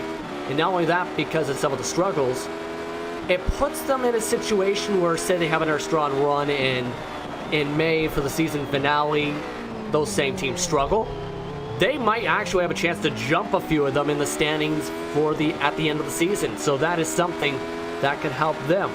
Then you have some stuff that's happened in the sport class, like NAB Racing. It's been a disaster day points-wise for them. The points leaders by 71 points. Gold Racing Team White, they needed a good day. They're sitting in the overall in the class, I should say, P number 7 for comparison's sake, with just 2 prototypes in front of the leaders for the sport class. It's been an interesting one that all the championship contenders have really either been in trouble or struggled all day today, and it's allowing everyone back in for the season finale potentially for a championship run. Yeah, and that's something that'll definitely be exciting to watch as we get to May for that championship race. So make sure you tune in for that one, especially as we close in on that today and put the finishing touches before we get to that race. So a very, very interesting race here today, leading to a very interesting one in a couple of weeks. Still following along with the prototype leader with 21 minutes to go on the clock. Still 8 laps is the lead.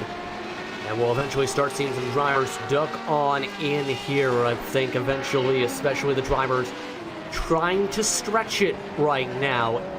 A lot of nervous faces potentially in some of the cockpits and some of the pit stalls right now. As you look on by to Dolzer as he passes by Bastian Salmon.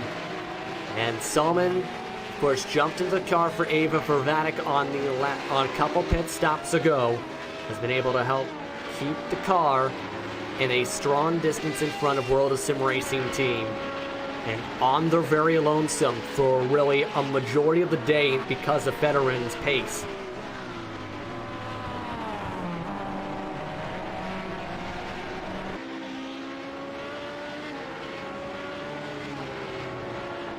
As you follow along with them around the circuit too, I want to note as well the rubber that's built up and the track temp for one. Of course, where the rubber is, it gets fairly slick, of course, in terms of racing because of the tires. The track temp has also dropped 10 degrees since the green flag. 107 degrees is now the track temp, meaning we're seeing some of the faster times of the day. Yeah, definitely, and we talked about that a little bit earlier with track temp changing the racetrack, and you know, as we approach the end of this race, we've seen the track temp change very, you know, throughout the race. It's just changed a lot in terms of when they have done it. Or excuse me, what am I thinking? I'm sorry, I was reading something from something there. But anyway, the track temp all day has been changing, so now we're seeing the racing change just a little bit, and we see that rubber lay down, as you mentioned. Let's follow on board with Solomon, why don't we? 19 minutes ago, we have followed RaceSpot Fan Immersion with every car class except for this one. As we'll follow on with the class leader as he tries to navigate some of the traffic and try and figure out what to do here with the 225 machine. Under 19 minutes to go on the clock. Who will come away with the checker flag? Stick around to find out. You're watching RaceSpotTV and the iRacing Esports Network.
As you might have seen on the right side of your screen from maybe a erratic viewpoint, multiple drivers in and out of the pit stalls right now. Spin demo in and out of the pits for Hugh Jazz Blue.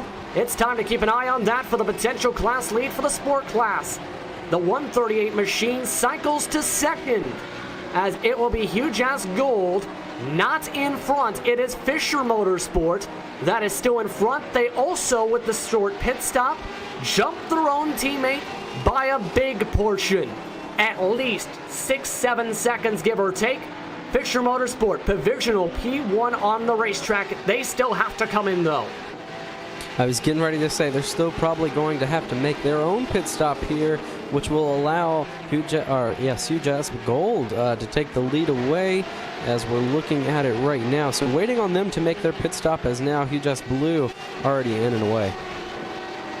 Again, Hugh Jazz Blue came in front of Hugh Jazz Gold. We mentioned if they timed it up right, they could undercut their teammate. They did it by a pit stop, 15 seconds slower in the stall, 14 seconds in the lane. Can Fisher Motorsport do the same thing? That's the thing. They're separated by not as much of a distance, even to Hugh Jazz Blue. They're separated by maybe 15 seconds-ish at the most. They're coming towards the straightaway. Will they go in the pit stalls this time? We'll see if they stick to the right. Yes, they do. So time to keep an eye on that track. Mapas Mayer hits the wall. Hits the guardrail in the pit entry, as that could throw away the race right there for Fisher Motorsport. Wow, not what they wanted. They wanted to get into pit road as hard as possible so they could lose as least amount of time. Not at all a good stop here with that. But yes, you mentioned undercutting their teammates for Hugh Jazz Blue. I didn't even notice that one at first, but it's very interesting. We were talking about it earlier. What are they doing? What can they do? What is their strategy right now with staying out longer, running longer? And that was it, undercutting their teammate, trying to get in front of them. And now a problem for Fisher Motorsports trying to run the same strategy, it seems. And the Neo GT2 champ in Sven Demo now into the class lead for the sport class. In front of his teammate in Hugh Jazz Gold. A huge strategy move, but a huge mistake on the flip side for Fisher Motorsport. They'll come out and away from the pit stalls. Let's look back, though, to one of the Hugh Jazz Gold machines. Back to Fisher, who is coming out of the pits now. They are going to fall back to at least fourth, maybe even as far back as fifth. Fourth, in fact, is where they will fall after what could have been a potential top three if they didn't body slam the wall on the right side. Yeah, not what you want at all. We talked about minimizing mistakes late, no time to make that back, and unfortunately just trying to get everything they could, they got a little too much. And it looks like Fisher Motorsports' car is broken. They're going to go for the tow truck, and it looks like the 184 machine might be done for the day. They cannot turn the car, you can tell, so it looks like they're going to pull the car off the racetrack. Day appears to be done for Fisher Motorsport. Yeah, even more unfortunate now. Wow, what a terrible, terrible result for what they've had going. The good run they had up there in the top three of their class, now brought to pit lane and finished on pit road. Just terrible to see. And at the worst time, too, with only a few minutes on the clock, let's take a look once more. What caused him to go off the racetrack? Or let's go back again, if we can, actually, to pit entry. It looks like that's where we're going. We're going to take another angle because of the first angle. You've seen it cut a little bit on board this time. Oh, yes, just way, way, way too hot into pit road entry and hopping over that curb right into that guardrail, and that definitely messed up something suspension-wise in that car. One more time, this time overhead, and you see right there him going a little bit straight off that curve, and that's what sent it into the guardrail. And it seems like he wanted to try to hit that curb and kind of help it to turn. He wanted it to lock up, hit the curb, and turn more. Go ahead. The thing is, I think he locked up too much. You've seen it right there, that side angle. His car just did not stop, and those stop tires just went off like a ramp off the curb instead of what he was expecting. And that in turn hurt him. Let's go back to fourth, though, for the class, because it's heating up now. Torque Freak Racing, Avon Rise, chance to move up to fourth here. No. Yeah, definitely a chance to move up to fourth there, but my attention is on right now the fact that the huge-ass blue machine was able to pull the strategy that they did, and now they're leading the way. They're right now in terms of finishing overall at a third-place finish, first in their class. That is just amazing to see the strategy that they used to jump up over their teammate and the comeback that they've had from prior incident early in this race to now leading the class. Meanwhile, Gruber to the outside line trying to move himself back up to his highest fourth. Not able to make the pass there, but kept the speed he needed to keep it about even to the corner exit back to Emerton. SimSport News Racing powered by iZone Green looking for one of their best runs of the whole year so far. Trying to defend the racing line as Gruber nearly running towards the back end the entire way through the S's as they head their way now towards turn 9 towards the Boulder Burgess Hallstall, pardon me. This time Emerton goes to the outside, Gruber backs up the corner, and it looks like this time trying to go slow in, fast off, lost time though, as June also wants to join the party. Also going on the racetrack, pardon me, is a battle starting to form up apparently for the third spot in the club class as this is all going on. It is involving the MX-5s of Gold Racing Team and World of Sim Racing Team Junior as this is going on. We'll get to that as soon as we can, but right now it looks like this Torque Freak Racing machine wants to go now for obvious reasons. Yeah, and we've talked about this racing all day long of now it's after 4 hours. They've spaced out and so on and so on. Here we are with a few minutes remaining in this race and cars bumper to bumper for positioning. That is just, after 4 hours long, them able to get back to each other and put on a great show here to try to finish the best they can here at the end. There's now a move trying to be made here. And side by side. Oh, that's close. That is very close, but Gruber got the better corner exit. Was able to remove Emerton from the bottom, and now in a drag race, going through the bend into the quick chicane, the Gilville New chicane. He's able to move up to P number 4 on the racetrack. Able to make the pass, and now trying to take off to secure the 4th spot. Another quick position change in the late going. Let's look at it one more time at how close it was in that side-by-side moves him up the racing line. Able to get him at the right spot to make the move. Also going on is this battle going on with the MX-5s. The fans want to see it. We get to see it. For 3rd spot, a chance for the podium between Gold Racing Team and World of Sim Racing's junior entry. Yeah, World of Sim Racing Junior entry is trying so hard to get back up there to make that 3rd position, or try to go for that 3rd position on Gold Racing Team. Gold Racing Team has pulled a bit of a gap there, but no, it's closing back up here now as they're going to have to deal with traffic here pretty soon. Where are they going to go here? Traffic's going to go around. They're going to continue racing, but now all over the back bumper for World of Sim Racing Junior on that Gold Racing Team. You can see a much better run heading towards the quick chicane for Garcia. Trying to use the tighter corner exit, losing a little bit of time to Matthew Smith this time. However, he does have the draft. This MX-5 known to be able to draft so well on long straightaways. He's trying to utilize it. Gets within 1 car length on the corner exit. They're going to have Grendo, though, in their backdrop to deal with. They also are trying to leave Daniel Jerez Juan in the dust in the backdrop to all of this. That is a lap ahead to them. The Gold Racing Team machine parks the bus again on the apex. Again goes by Richard Bell in some faster traffic. 7 minutes remaining here in this racing event, and they are still bumper to bumper. Maybe a move here to be made. And not able to make it quite yet into the 1st corner. Wider exit again. We've seen how good that exit can be if you take the outside line to be able to hold on to the inside heading into turn number 2. You know what turn number 2 translates to in the language of Dutch? The Sterren Walkbak is what it's called. It's Dutch to English is stargazing. And the man you're falling on board with is gazing his eyes on a podium. Yeah, World of Sim Racing Junior, man, they have to really calculate where they can go and make the best time if they want to try for that positioning, but also not lose any time. We saw in turn 1 that they lost a little time by diving underneath all the way back to the bumper now, so they're faster through the middle portions of this race course, and now maybe trying to make a move there. They made contact actually with the door that time, but still holding on to the spot is Smith. They're really putting the elbows out. They have about 4 laps to go for these 2 drivers on the racetrack.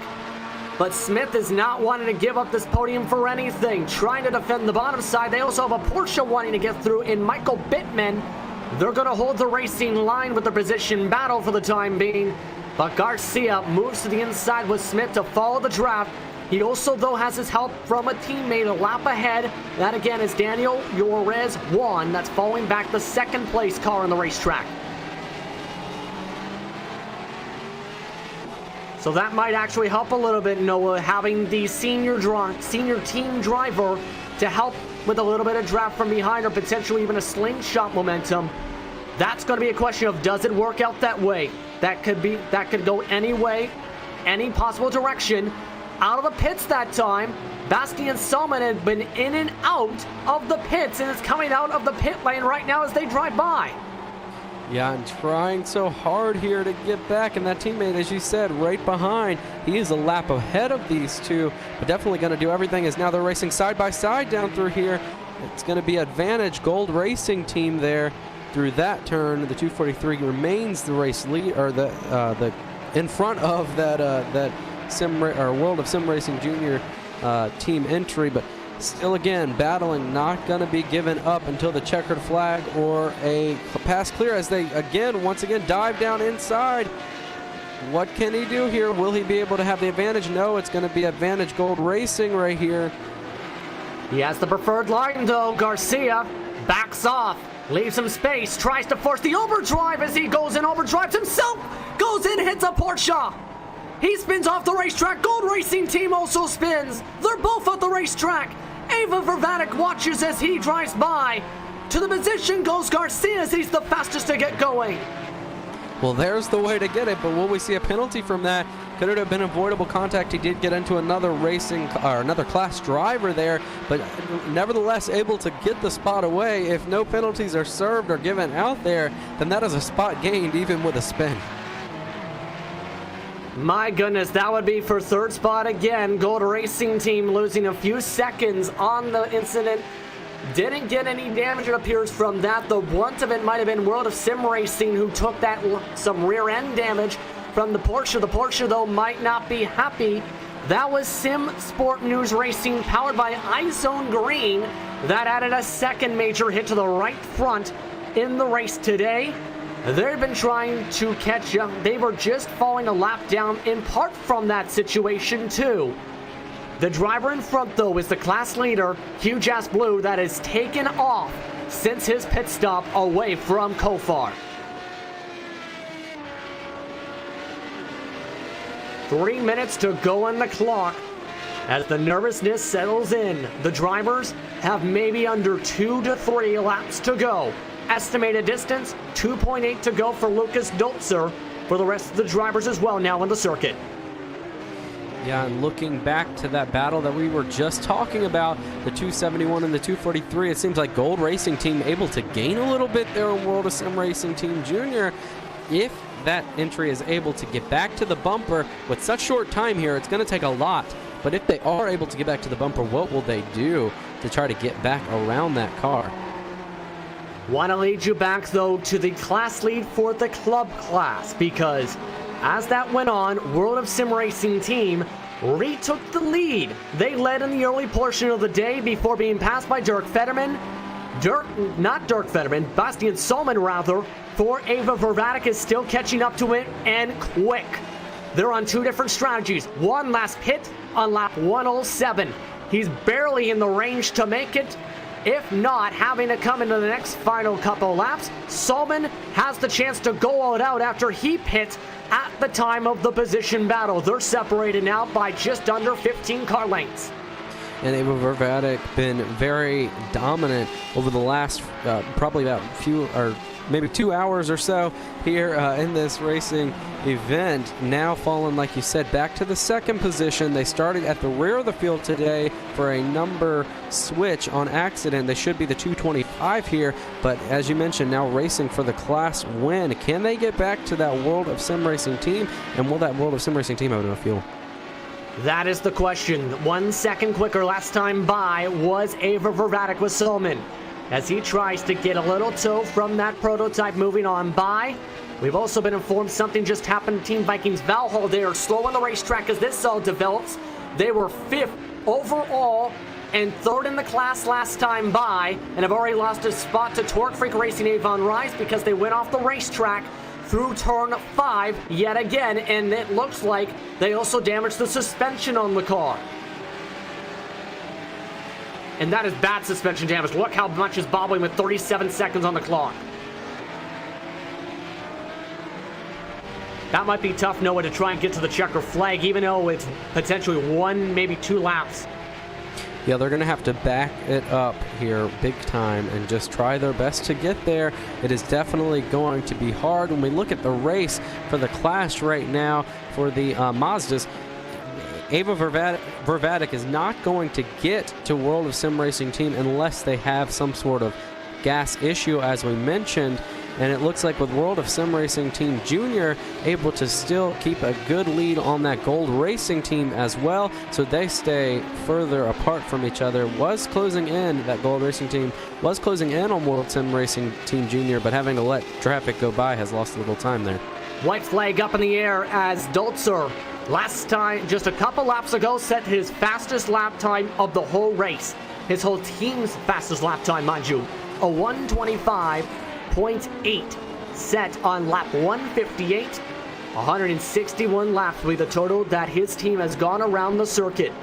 They will come away with the checker flag as long as they stay on the racetrack by a whopping 9 laps.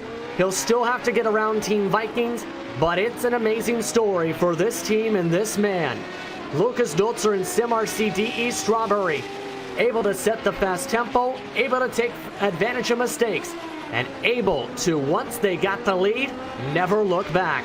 Out of the final couple corners they go.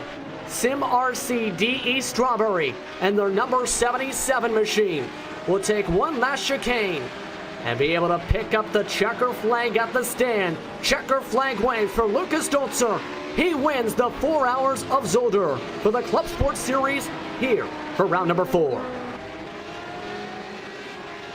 And what a race by that team, a dominant race there after they capitalize on some other mistakes. They take the win here, as we mentioned. Great job to them.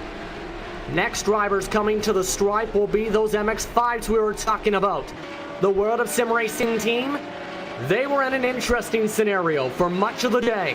They were second much of the day, but strategy might be just enough for Daniel Juarez-Juan.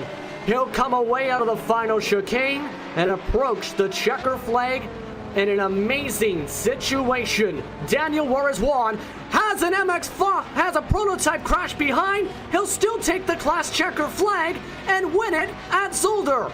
Selman finishes off second in a remarkable class situation as they cross across the stripe. Wow. Oh my goodness. An amazing finish for them. Also an amazing run for Hugh Jazz Blue. They still have half a track to go and have taken off by nearly now 5 seconds away from their gold counterparts. For Hugh Jazz Blue, it's been a season of nightmares at times this year. Their team had a nightmare with Laguna Seca, had a rough race, had a strong race rather, at Silverstone. And now, after recording just their first points of the year at Silverstone, they'll get max points for a second straight round of the season. Sven Demo will have one more turn to go for Hugh Jazz Blue to take what will be the sport class victory. Checker flag, he'll allow Kofar to catch up and allow for a picture-perfect finish. Hugh Jazz Blue finishes 1-2 and comes away with a checker flag for the sport class. What an amazing time for that team. an amazing run for that team. He just blue and gold to come across the line, have a 1-2 finish in their class, take that picture as you mentioned, letting off and letting that other team entry get close to them. A valued effort by that team to go ahead and finish 1-2 in their class today. A wild race, to say the least, at some moments, and a big-time victory coming away for some drivers, especially with a sim racing team where much of the month, for about 3 or 4 hours, it was IVRA ClubSport that was the driver to beat.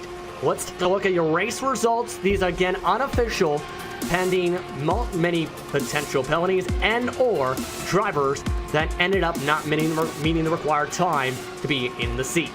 Prototype leaders are the first ones up. SimRCD Strawberry won by a eye-boggling 9 laps because of attrition. Every other driver in their class had some type of issue today. SK Motorsports, the first one, they finished 9 laps down. Graphite Racing, the second one to have an issue. They finished 15 laps down, having to come in and out multiple times. WR Racing, they crashed towards the final portions of the race. DNF, 16 laps down. Sork Racing Orange came back out. Ended up spinning around in a circle, finishing off 27 laps down. They were the car that nearly ran over the back of the MX-5. Then let's look at your sports results coming up next on the board. For Hugh Jazz Blue, it was a big race for the sport class. They come away 1-2 blue and gold today as they end up having one of their strongest team efforts all season. Torque Freak Racing Avon Rise finishes off the podium with Sim Sport News Racing powered by iZone Green, Team Vikings Valhall, Gold Racing Team White, Real Pixel Motorsport rounding out the top 7. Rest of your grid, German Sim Racing Blue, Nab Racing, Fisher Motorsport round out the top 10 for the drivers that made the start today. Then you have the MX-5s in the club class today. It was something I don't think anyone's seen coming, to say the least, for World of Sim Racing Team. They trailed in second spot or third spot for what was up to 3 hours, but with strategy, they made the move of the day. They came away with the overcut of the day, coming away with the checker flag by 2 seconds over Ava Verbatic. World of Sim Racing Team Junior came away third. Gold Racing Team finished 1 lap down with Sim Racing Team Junior. Real Pixel Motorsport, Bombshell Motorsports, your DNFs for today. But with that, the drivers have a lot to celebrate for. A heck of a race today. First, let's bring in one of the teams that had an up and down day, and the man that was a part of the run of Torque Freak Racing Avon Rise's finisher on the podium today. It's the man who finished in third in the sport class today. It is James Ewens joining us here on the broadcast booth. James, how does your team feel about coming away with a top 3 today in what was an attrition-filled round, despite even the small car grid? Yeah, no doubt. Attrition definitely played its part there, and we got a little lucky getting back to third, but our pace was definitely good enough for a podium. George drove the wheels off the car. Unfortunately, we just had too much camber, so we had to take an extra tyre stop versus everybody else. So, we lost 35 seconds or so from the extra set of tyres. But yeah, really insanely good result for us. Really happy. When you jumped in the car, how difficult was it with the way the track was today? A lot of times it was calm with the traffic, especially when you came in the car. However, how was it to try and handle that, especially as you mentioned with the wrong setting camber, in your opinion? Yeah, the traffic was actually really well behaved, and shout out to everybody in the grid, in the field. The traffic was just... it was the best it's ever been. Everybody was really aware of what was going on. Nobody was being silly. It was really good. Having said that, the car was ridiculously difficult to drive. I got in at the 47-degree track temp, and the car was just... It was like a drift car. It wasn't a kart car anymore. It just wanted to go sideways everywhere. So, yeah, it was really tough. Really, really tough. It definitely looks that way for much of the race today. But of course, the next round is the season finale. It is at Road Atlanta. It is going to be an interesting one, to say the least. How do you and your team feel heading into the final round of the season? Yeah, well, I mean, for us, this is another AM Class win. So we're the 181 car is an AM Class car. We won at Daytona. Now we've won again here. 2 podiums. So for us, we've got a shot at the championship now. So that's going to be the goal for Atlanta. To be fair, we've been taking this series as a bit of fun, and we've worked on practice and setup and stuff. But it's really been sort of like a fun series for us. But I think that might change a little bit at Atlanta, knowing that we've got a shot at it. We'll see how you do for sure. Is there anyone you want to thank before we let you go for being a part of your AM-win victory, first off, in your top 3 overall today in the class? Yeah, first of all, thanks for RacespotTV for the broadcast. You guys do an amazing job, so thank you for that. Thanks to our partners at Infinity Decals. We wouldn't be able to do some of the things that we do without them. And obviously a massive thank you to my teammate and the rest of the team that helped out with the setup. But really, George drove the absolute wheels off that car. I couldn't get close to him in terms of lap time. It was all George. So yeah, really good job. And thanks, guys. Congratulations on the top 3 today to you and George today. James Ewens with Torque Freak Racing Avon Rise.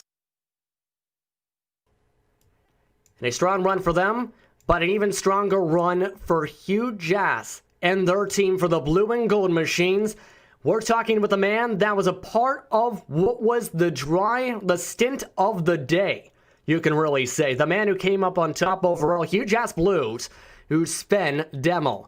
Sven, it was definitely a difficult race today. Talk us through what was going through your mind throughout this entire race, especially with that overcut strategy to try and put as little fuel as you could to try and keep the lead and come to the checker flag with the victory. Hi guys, thanks for having me first. And yeah, it was a really difficult race. Hot weather, difficult track, just difficult conditions overall. And the Lap 1, Turn 1 incident obviously threw a wrench in quite a few strategies. Luckily not for us. It was a good thing for us, I think. Even though our gold car got a little bit of damage there and lost some positions. But overall, we got through half the pack already, even though we started from the back. And yeah, about the strategy. For Blue, our strategy was to...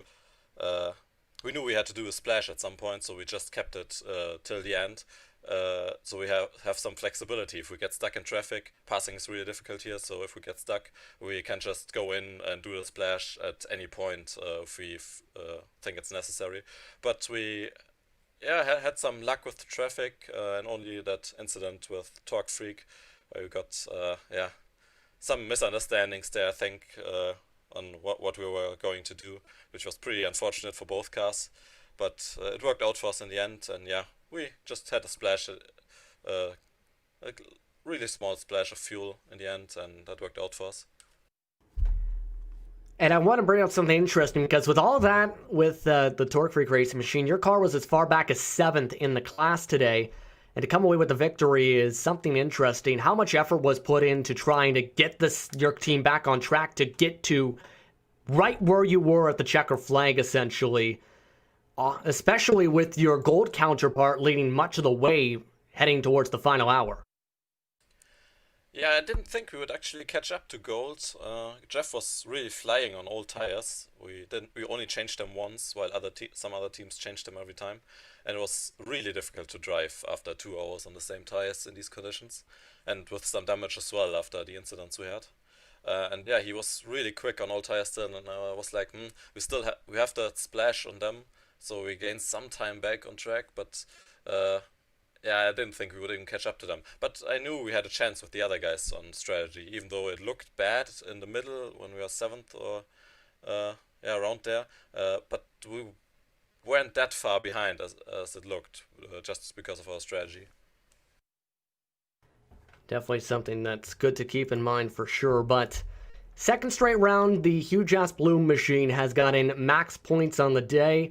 Heading into Road Atlanta, the final round, what are both your cars' contingencies, thought processes heading into the final round of the season? Yeah, ideally we want to do a 1-2 thing again, but I think the competition will be a bit strong, wider again. We had quite a few teams missing this week due to Easter, So it's going to be difficult, and we hope there are not going to be that many incidents and that many penalties as we had here, so it should be closer again. But yeah, our plan is obviously to win this again with both cars ideally, and we won't have to start from the back. I think we didn't get that many infraction points this time. We're finally below the threshold again after our earlier issues in the season. There's always a positive for sure, especially with those incident points meaning you couldn't qualify for the past couple rounds or so after the Laguna Seca. But anyone you want to thank before you let you go today from you and the rest of the Huge Ass family? Yeah, for sure. I need to thank Tom because he did a great job in the opening stints. He survived while most of the other teams had incidents and penalties and dropped down the order, and he started from the back and brought us all the way up to second and third, like all around there, with only gold a little further up, and we were in the running right away because he did a really great job at driving and surviving this, even though we had that incident with Torque, which was unlucky. And obviously a great job to Team Gold, Jeff and Alex as well, for giving us a really good battle there. And thank you very much for the time. Congratulations on your team's class victory today and your 1-2. Thank you. And again, that was Sven Demmel, and happy Easter to him and the rest of the teams as well that competed today. Noah, your quick final thoughts after what was a crazy round, and as well your first road course broadcast, and something that I feel you did a great job in today. Well, I truly appreciate that, and all the advice and everything that you've done to help this transition for me. But I think that today we had a very fun race, a very great race that came down to it. After 4 long hours, we were still talking about a race for different positions around this racetrack. And it's just been so interesting to me to see how these cars negotiate traffic. That was a big thing that was so different in this to stock car racing for me. And then as well as just the overall different cars, racing different cars at one time is so different. So overall, I learned so much today calling this with you up in the booth, and I had a blast. Had a blast as well. A heck of a race today for round number 4 and the longest run on the schedule for the Club Sports Series, powered by DGFX Racing. I'd like to thank everyone for a part of today's race, including our sponsors on your screen, along with Hugo Wees in the director's seat and my partner today, and Noah Lewis.